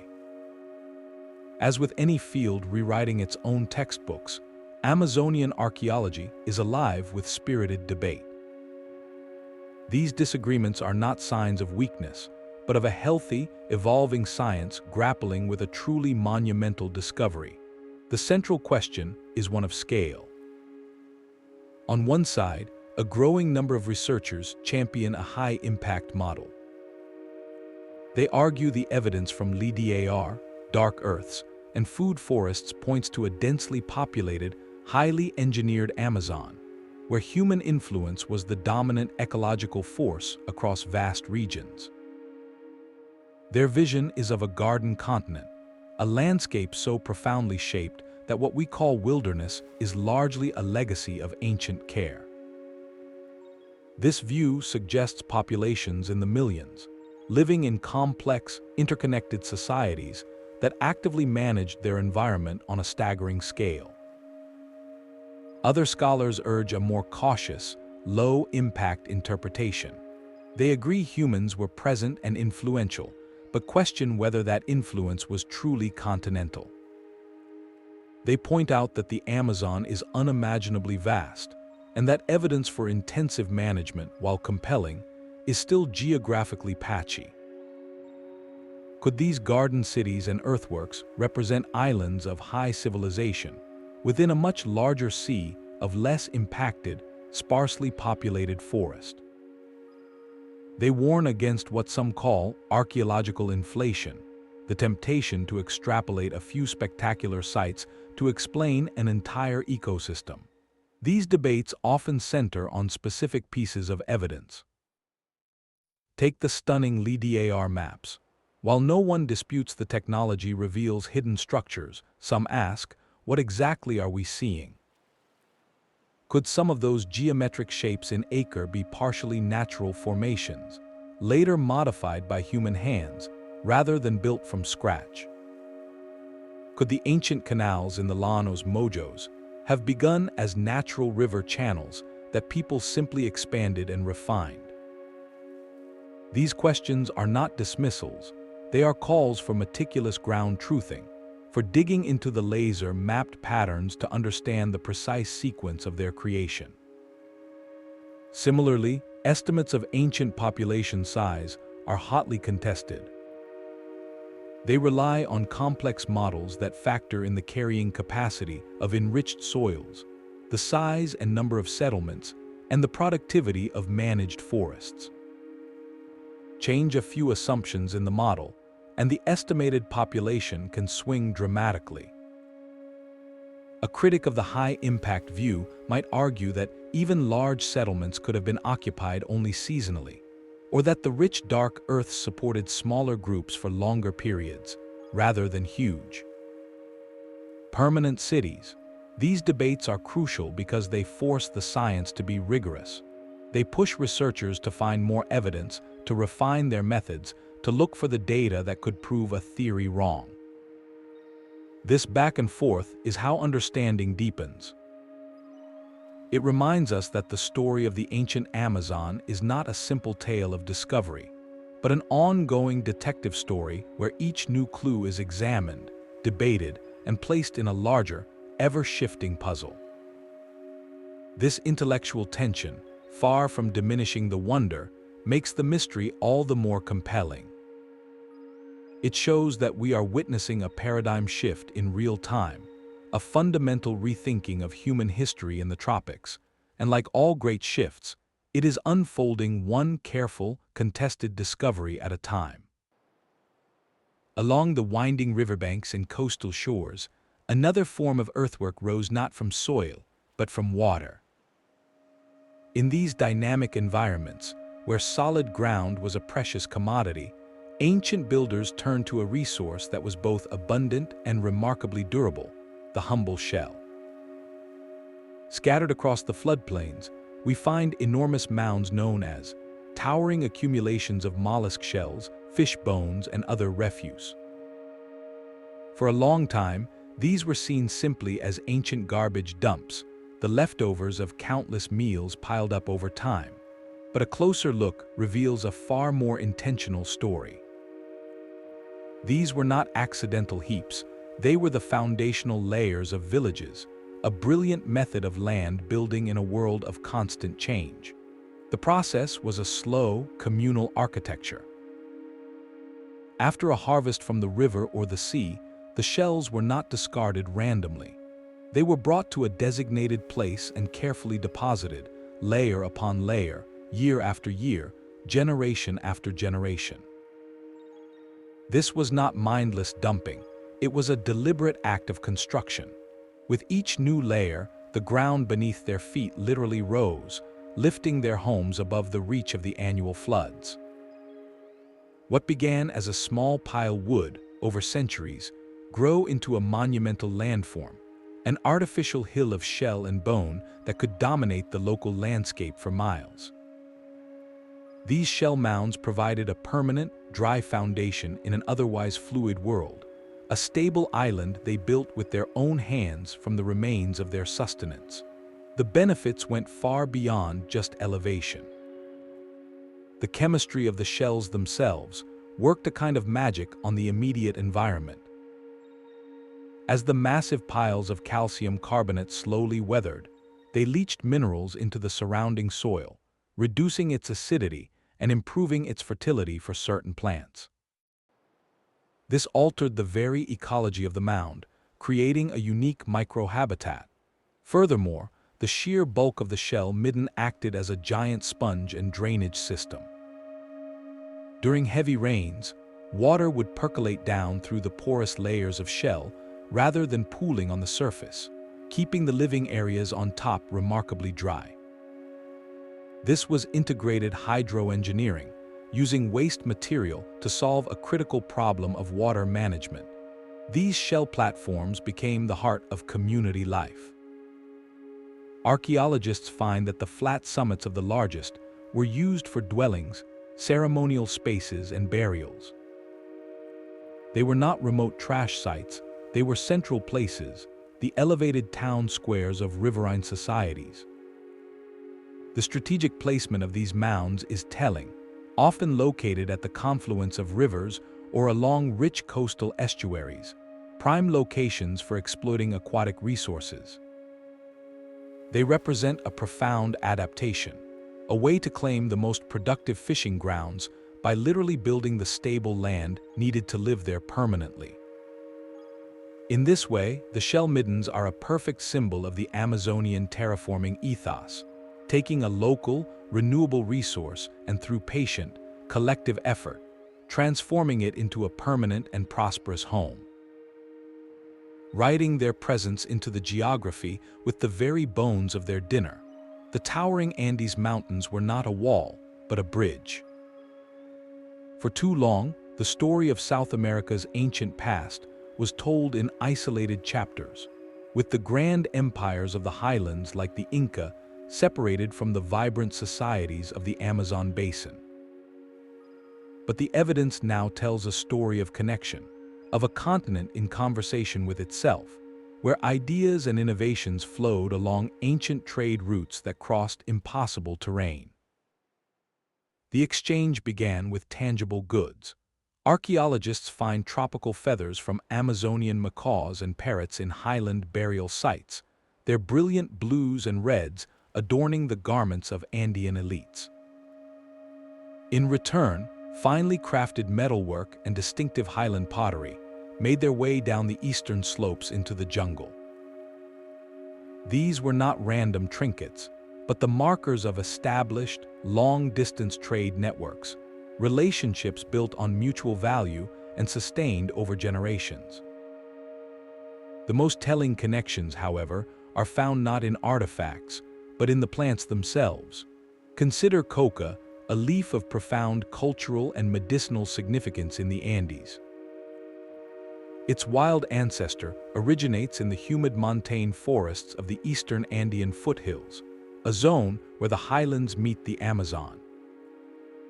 Its domestication and spread represent a collaborative project between the peoples of both worlds. Amazonian knowledge of forest plants and their properties likely played a crucial role in identifying and cultivating coca's unique qualities, before it became a cornerstone of highland ritual and daily life. The same is true for other vital crops. The peanut, a staple source of protein and oil, has its origins in the basin but was widely cultivated across the Andes. Chili peppers, with their vast diversity, moved back and forth, their heat and flavor enriching cuisines on both sides of the mountains. This was a shared botanical journey. But what if the exchange went deeper than just the crops? What if the very ideas behind Amazonian terraforming influenced the highlands? The Inca and their predecessors are famed for their monumental stone terracing, which turned steep mountain slopes into fertile farmland. This is often seen as a purely Andean innovation, born of necessity. Yet the underlying principle, the concept of radically reshaping the land to manage water and build permanent fertility, is the same genius that built the raised fields of the Llanos Mojos or the Terra Gardens of the lowlands. It is possible that the knowledge of how to think in terms of landscape engineering, developed over in the hyper-diverse laboratory of the Amazon, traveled west along with the seeds. The stylistic echoes are equally suggestive. Motifs in pottery and textiles from the eastern Inca frontier often incorporate distinctly Amazonian designs, like serpents and jaguars, woven into highland artistic traditions. This is more than imitation. It is a cultural blending, evidence that people, stories, and worldviews were moving across the ecological divide. These connections suggest a revolutionary model for South American history. Instead of seeing the Inca Empire as a singular, isolated peak of civilization, we might view it as one brilliant flowering in a much older, continent-wide web of innovation. The Amazon was not a passive recipient of highland culture, but an active partner and possibly even a source. Its societies, having mastered the art of creating abundance in one of the planet's most challenging environments, may have contributed the foundational ecological wisdom that helped fuel the rise of complex societies across the continent. The mountains did not separate these worlds, they connected them, and the flow of knowledge along their slopes may have been the true engine of ancient American genius. The world they inhabited was never still. Paleoclimate data, drawn from ancient lake sediments and ice cores, reveals a rainforest that has always pulsed with change, cycling through centuries of heavier rains and periods of prolonged drought. These were not passive societies waiting for the weather to dictate their fate. Instead, they read the signs in the thinning soils and shifting rivers, and they responded with invention. Their entire terraforming toolkit can be seen as a brilliant, long-term strategy for resilience, a way to build buffers against a climate that could never be fully trusted. Consider the great droughts. Tree ring studies and soil records suggest that around 1,000 years ago, significant parts of the Amazon basin experienced drier conditions that may have lasted for decades. In a landscape dependent on constant moisture, this was a profound crisis. It is likely during such periods that the genius of water management systems reached its peak. The vast networks of canals and raised fields in the Llanos Mojos were not just for flood control, they were drought insurance. Those canals stored precious water long after the rain stopped, creating reservoirs that sustained crops and aquatic life through the dry spells. The raised fields themselves, with their spongy, organic soils, retained moisture far better than the parched savanna plains. This was climate adaptation engineered directly into the landscape. Similarly, the creation of Terra may have been born from necessity. Researchers propose that centuries of farming on naturally poor soils, possibly exacerbated by drier conditions that accelerated nutrient loss, would have led to falling harvests and food insecurity. The development of deep, carbon-rich black earth was the ultimate solution. By locking nutrients and moisture into a stable, sponge-like matrix, they created soils that were not only fertile but also drought-resistant. A garden built on terra could weather a dry season that would devastate a conventional plot. This was not just improving the land, it was fortifying it against an uncertain future. Even their agroforestry systems were a form of climate risk management. A diverse food forest is inherently more resilient than a field of a single crop. If a drought stressed one type of tree, others with deeper roots or different water needs would likely survive. The multi-layered canopy itself creates a humid microclimate beneath it, reducing soil moisture evaporation. Their entire approach was about distributing risk across the ecosystem, ensuring that no single climatic event could wipe out their entire food supply. This view transforms them from static builders into dynamic adapters. They were not simply creating a paradise, they were actively maintaining it against the tides of change. They monitored their environment, identified vulnerabilities like soil depletion or water scarcity, and deployed their technological and social ingenuity to solve them. Their earthworks and gardens were living experiments in sustainability, constantly refined over generations in response to the messages the world was sending. This long-term, adaptive partnership with a changing planet stands as their most powerful lesson. In an era now defined by our own climate uncertainty, their story asks us a vital question: how do we build societies that are not just productive, but profoundly resilient? Capable of bending without breaking when the world itself shifts beneath our feet, their homes were not placed by chance, but by design.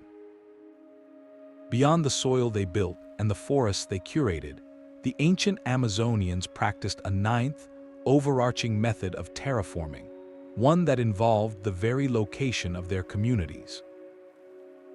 They understood that where you live determines what you can thrive with. Across the basin, a clear pattern emerges from the archaeological map.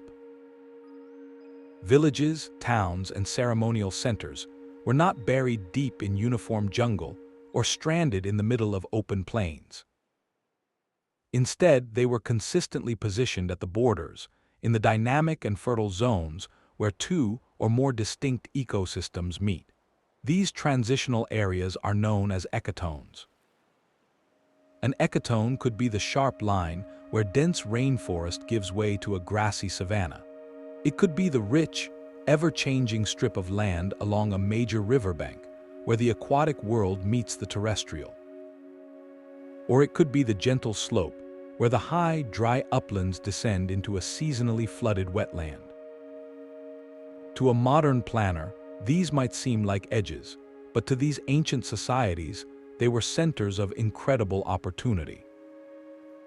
By settling directly at these ecological intersections, a single community gained immediate, walking distance access to a dramatically wider buffet of resources. From the forest side of the border, they could harvest hardwoods, fruits, nuts, and forest game. From the savanna or grassland side, they could find different medicinal plants, materials for thatch and grazing animals. A village on a riverbank ecotone enjoyed direct access to fish, turtles, and waterfowl, while the slightly higher ground just behind it provided space for homes and gardens safe from floods. This was strategic resource diversification built directly into the geography of daily life. It meant that if a blight affected a tree species in the forest, the savanna plants might still provide. If drought reduced game in one zone, the river would still yield protein. This positioning was a profound risk management strategy, ensuring resilience through environmental variety. But this was more than just convenient foraging. This placement allowed them to actively manage multiple ecological zones from a single, central hub. Think of a settlement as the command center for a small, personalized territory. From their homes on the border, they could tend their forest gardens, check their fish weirs in the river, cultivate plants on the savanna edge, and monitor the movement of game across all these habitats. Their daily movements and seasonal activities helped maintain the very character of the ecotone itself. Their controlled burns at the forest edge, for instance, would prevent the trees from encroaching on the savanna, preserving that open habitat and its unique resources. By transplanting useful savanna plants closer to their homes, or by encouraging certain forest trees along the border, they could subtly enrich and customize this already rich transitional zone. The settlement pattern itself, therefore, became a form of large-scale landscape engineering. By dotting the Amazon with communities at these strategic intersections, human presence acted as a stabilizing force, a network of nodes that helped maintain the mosaic pattern of the environment. This was not a passive adaptation to the existing landscape, it was an active optimization of it. They were placing themselves at the control panels of nature's richest interfaces, turning the borders between worlds into the heart of their own. This conscious geography speaks to a holistic vision, where the location of a village was the first and most important decision in a long-term plan for sustainable abundance. The more we uncover, the more we realize how much we have yet to learn. We have mapped their earthworks and analyzed their soils, but the people themselves remain tantalizingly out of focus, their voices silent in ways that archaeology cannot easily hear.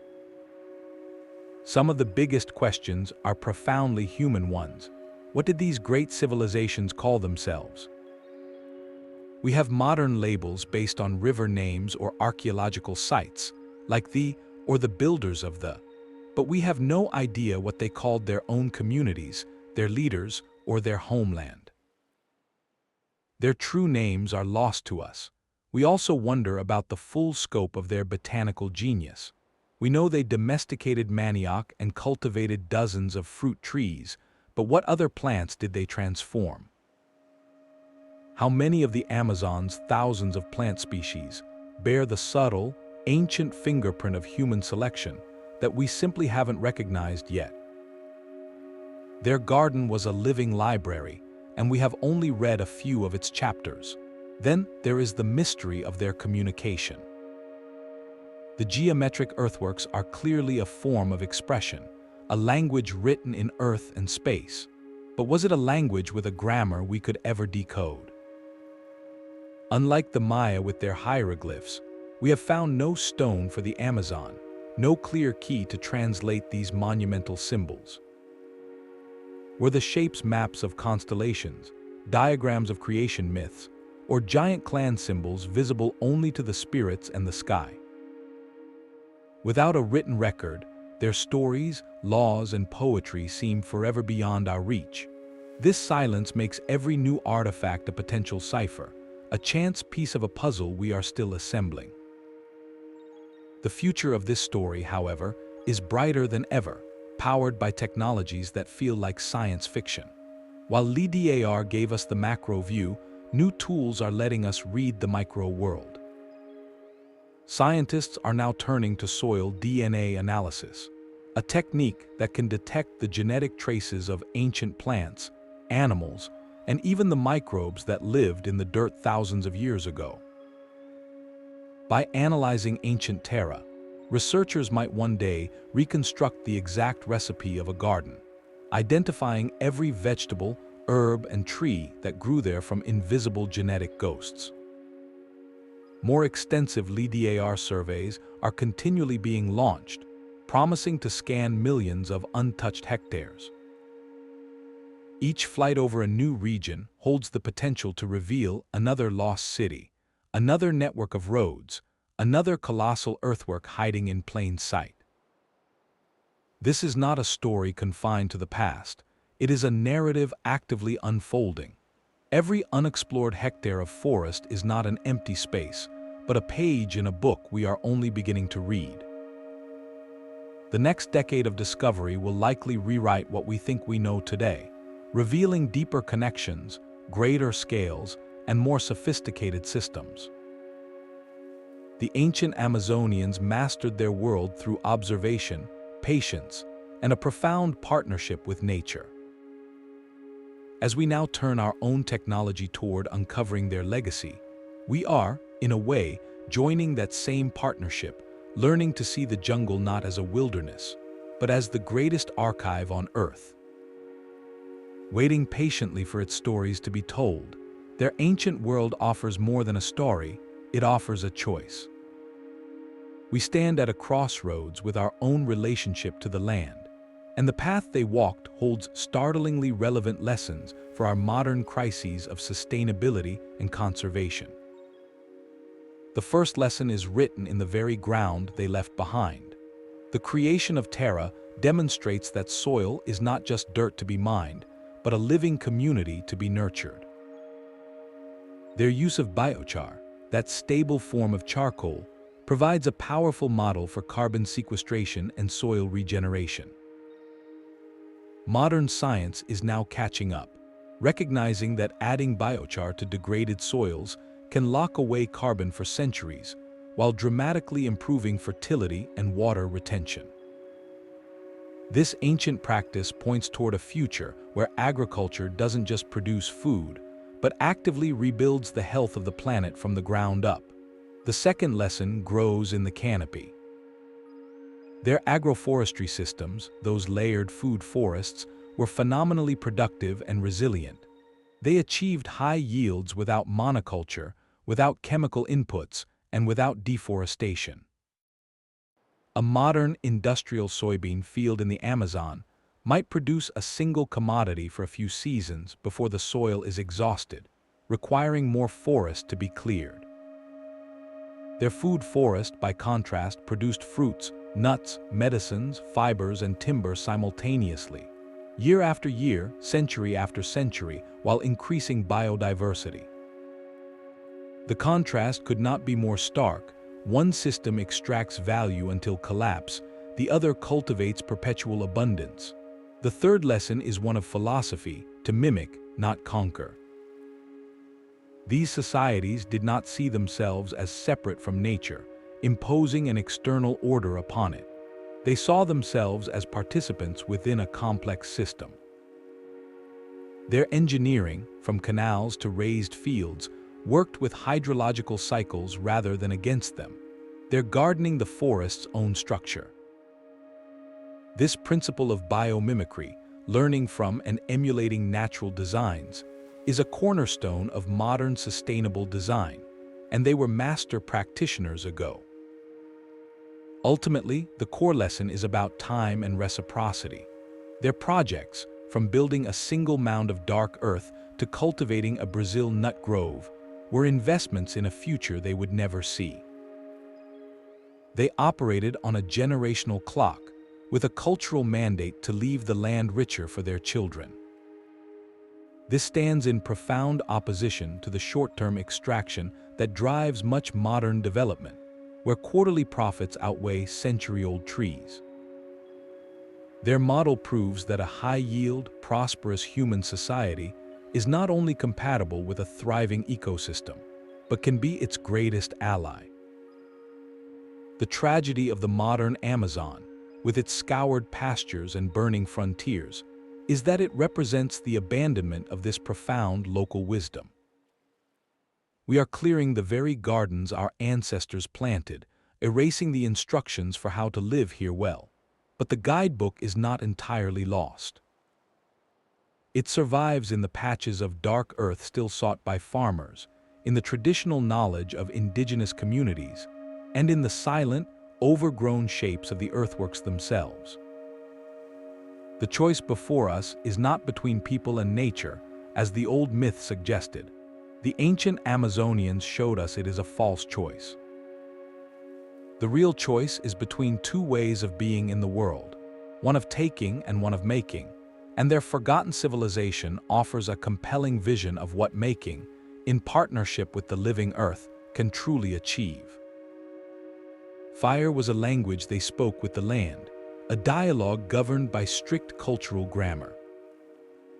While we earlier touched on fire as a broad tool, the true sophistication lay in the specific, sacred protocols that surrounded its use. Across the Amazon, different societies developed their own intricate calendars and rules for burning, a body of traditional ecological knowledge passed down through countless generations. This was not a free-for-all, it was a carefully choreographed seasonal practice, as regulated and vital as planting or harvesting. The timing was everything. Burns were conducted during specific windows, often at the very end of the dry season, when the forest understory was dry enough to carry a low flame. But the deeper soils and larger trees still held enough moisture to resist catastrophic damage. The location was chosen with equal care. Certain areas, like sacred groves or zones near water sources, were likely protected from any fire. Others, particularly the transitional edges between forest and savanna or areas around settlements, were managed with regular, gentle burns. The intensity was meticulously controlled. Elders and individuals with deep experiential knowledge would oversee the process, using natural barriers like streams or previously burned areas to contain the flame's spread. They understood wind patterns, fuel moisture, and how to create fire breaks long before the term existed. The purpose of these cultural burns was multifaceted and brilliant. Primarily, they were a preventative health measure for the forest. By regularly clearing out the thick layer of dry leaves, deadfall, and encroaching vines, they dramatically reduced the fuel load. This meant that when lightning did strike, a natural source of ignition, it would not find enough material to explode into a canopy-consuming inferno. The low, cool fires they set would creep along the forest floor, cleaning it without harming the mature trees overhead. This was proactive wildfire management on a continental scale. Secondly, these burns were a form of nutrient recycling.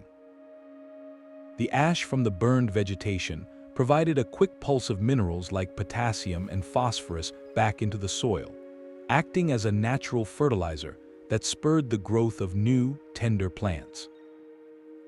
This flush of green growth was specifically encouraged because it attracted game animals like deer and tapir, making hunting more productive.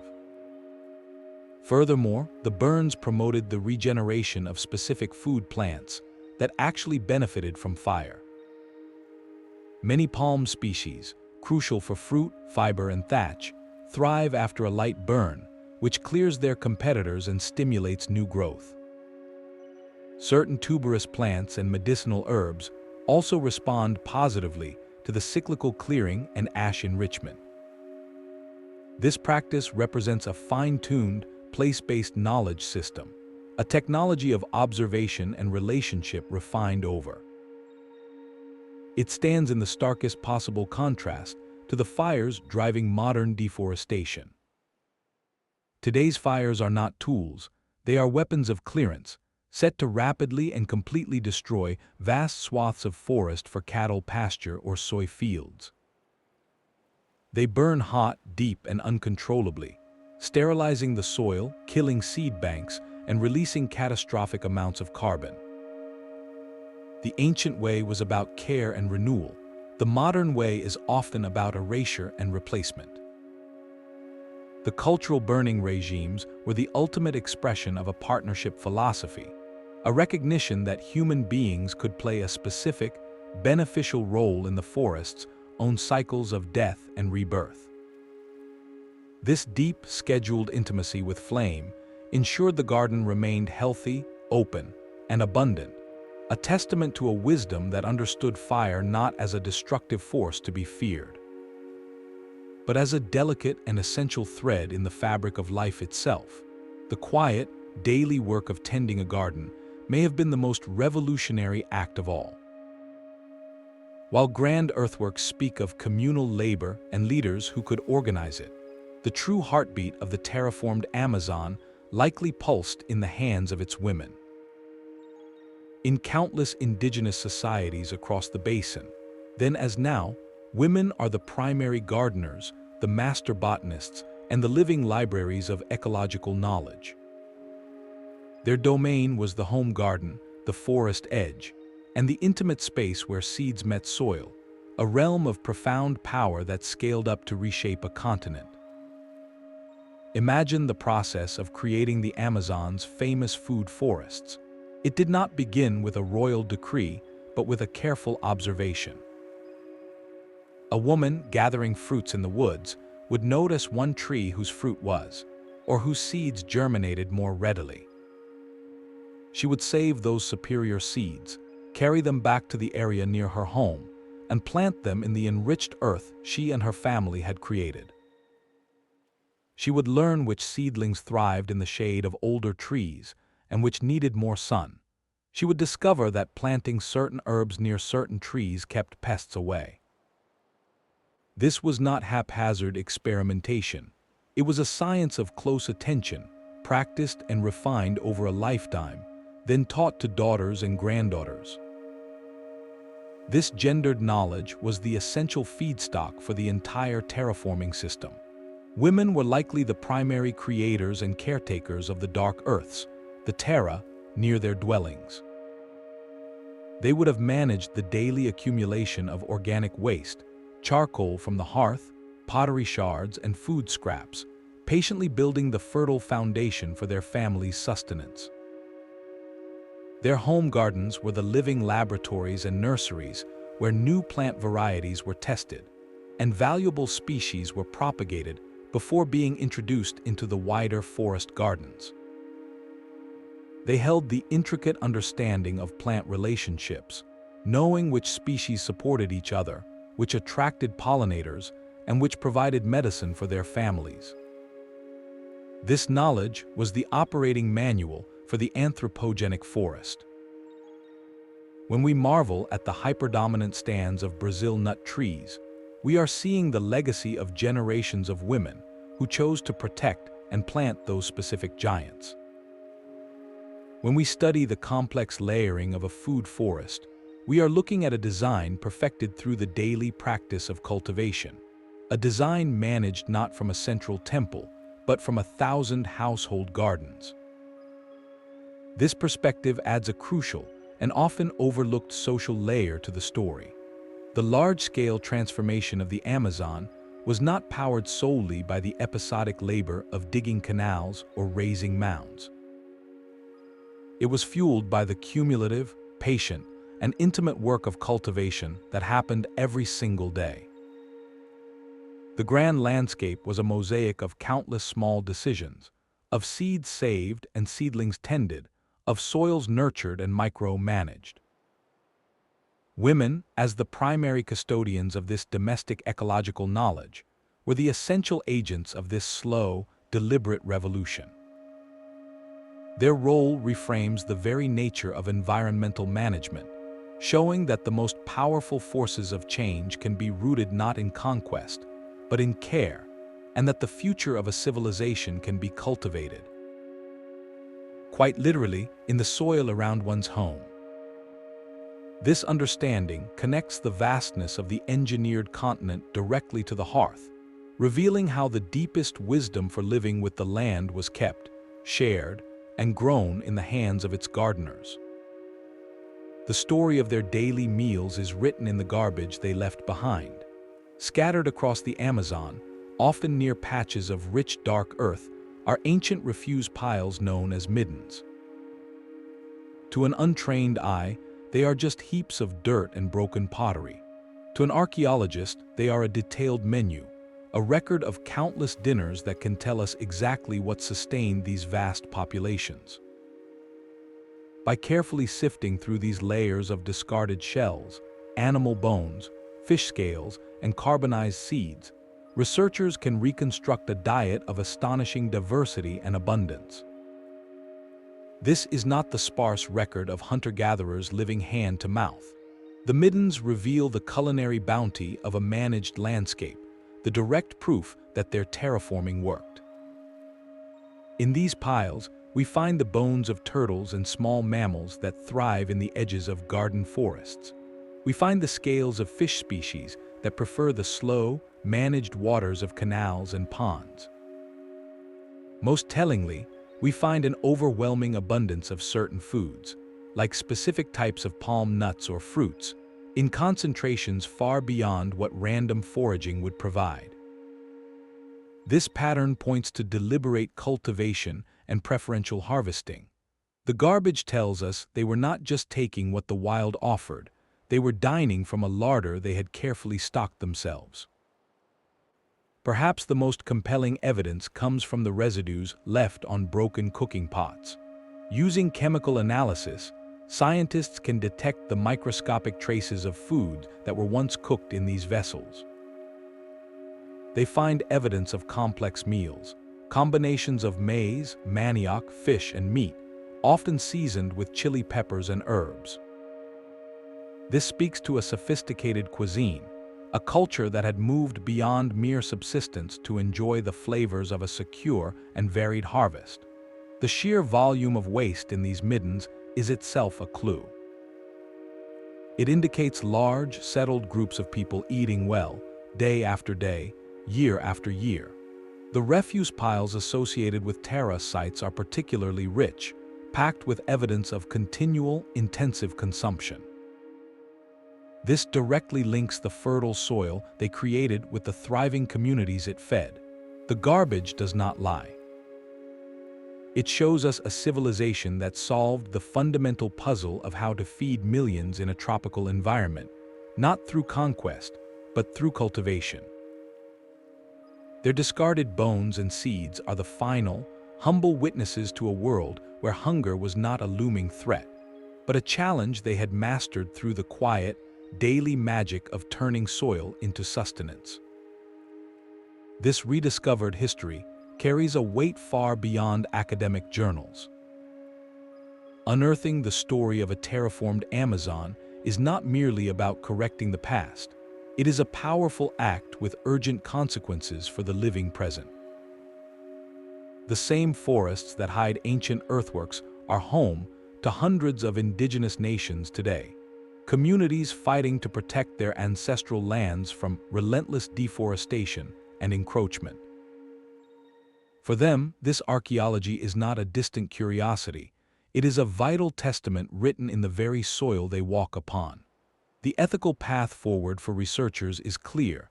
It must be a path walked in partnership. Modern archaeology in the Amazon is increasingly defined by collaboration, where scientists work directly with indigenous communities, not as subjects of study, but as co-investigators and knowledge holders. This means respecting protocols, seeking consent before any survey or excavation, and truly listening to the oral histories and botanical wisdom that have been passed down for generations. An elder's explanation of why a certain tree grows in a specific place can unlock the meaning of a pollen sample taken from a lakebed core. This collaborative model recognizes that the story of this land has two authors, the physical evidence in the ground and the living memory of its people. The practical impact of this partnership is profound. The detailed maps created by LiDAR and ground surveys, showing the vast extent of ancient settlements and earthworks, provide irrefutable scientific evidence of deep historical occupation and sophisticated land use. In legal battles over land rights, this evidence becomes a formidable tool. It demonstrates that these territories are not unused wilderness, but landscapes with a continuous history of human care and management stretching back thousands of years. It supports indigenous claims to sovereignty and stewardship, turning ancient garden beds and ceremonial plazas into a modern shield for the rainforest. When a community can point to a map showing their ancestors raised fields beneath a contested area, it strengthens their argument against its clearance for cattle ranching or mining. This transforms archaeology from a study of the past into an active defender of the future, empowering the original descendants to protect the garden their ancestors so carefully built. The ethical imperative, therefore, is twofold: to uncover the truth with respect, and to ensure that truth serves the people whose story it ultimately is. In this way, the silent earthworks find a new voice, speaking in courtrooms and global forums for the protection of the forest and the rights of those who know it best. This connection between past and present reveals that the greatest threat to understanding this history is the same force that now threatens to erase its living legacy: the ongoing destruction of the Amazon itself. Around the year 1200, the Amazon basin was a symphony of human ingenuity. Picture a landscape that defies our every modern assumption. From the high vantage of a ceremonial mound, your gaze would not sweep over an unbroken sea of green wilderness. Instead, you would see a breathtaking mosaic, a tapestry of intention woven across the continent. Clustered along the riverbanks and connected by arrow-straight causeways, bustling garden cities hummed with life. Their streets were not paved with stone, but lined with productive trees, their homes elevated on earthen platforms above the seasonal rhythms of the water. The spaces between settlements were not empty. They were a patchwork of carefully curated environments. Vast orchards of Brazil nut and fruit trees formed cathedral-like groves. Swathes of land glittered with the reflective surfaces of canals and fish ponds, intricate grids of water that pulsed with life and commerce. In the distance, on higher ground, colossal geometric earthworks, their embankments kept clear of vegetation, caught the sun, their perfect circles and squares glowing like cryptic sigils on the skin of the earth. The air itself told the story. It carried not just the humid scent of rain on leaves, but the perfume of flowering cocoa and citrus, the rich aroma of wood smoke from a recent, controlled burn, and the distant, savory smell of manioc bread baking on a clay griddle. This was a sensory landscape, alive with the sounds of conversation from a canoe on a canal, the call of birds attracted to the fruit trees, and the rustle of activity in 1,000 household gardens. This was not a civilization hiding from the jungle. It was a civilization that had become the jungle's most creative partner, a society that had woven its homes, its farms, and its sacred spaces so seamlessly into the living fabric of the continent that the line between nature and culture simply vanished. To stand in that world at its peak was to witness one of humanity's most profound and sustainable achievements, a testament to what becomes possible when a culture measures its wealth not in gold, but in the health and abundance of the entire world it calls home. Their story is a testament to a truth we have too often forgotten. The natural world and human culture are not opposing forces, but threads in the same living tapestry. From the microscopic particles of biochar in the dark earth to the colossal geometric earthworks visible only from the sky, we have traced a legacy of profound innovation. This journey rewrites not only our understanding of the past, but also our vision for what is possible in the future. These civilizations did not see a jungle to be conquered, but a partner to be understood. They measured their wealth in the fertility of the soil, the diversity of the canopy, and the health of the waters. Their greatest monument was not a pyramid of stone, but a continent made generous through knowledge, patience, and a deep, abiding care. As we now confront our own era of ecological uncertainty, their example stands as a quiet beacon. It urges us to look beyond the short term and to listen to the wisdom still whispered in the land, in the resilient knowledge of indigenous communities, and in the silent, overgrown shapes of the gardens they left behind. Their world reminds us that the most powerful form of progress may not be about building higher, but about cultivating deeper, about learning the language of the places we call home. If this journey into a lost and rediscovered world has resonated with you, consider subscribing for more stories where history's greatest mysteries are brought to light. We would love to hear your thoughts in the comments below. What does this ancient partnership with the land inspire you to think about our own relationship with the natural world today?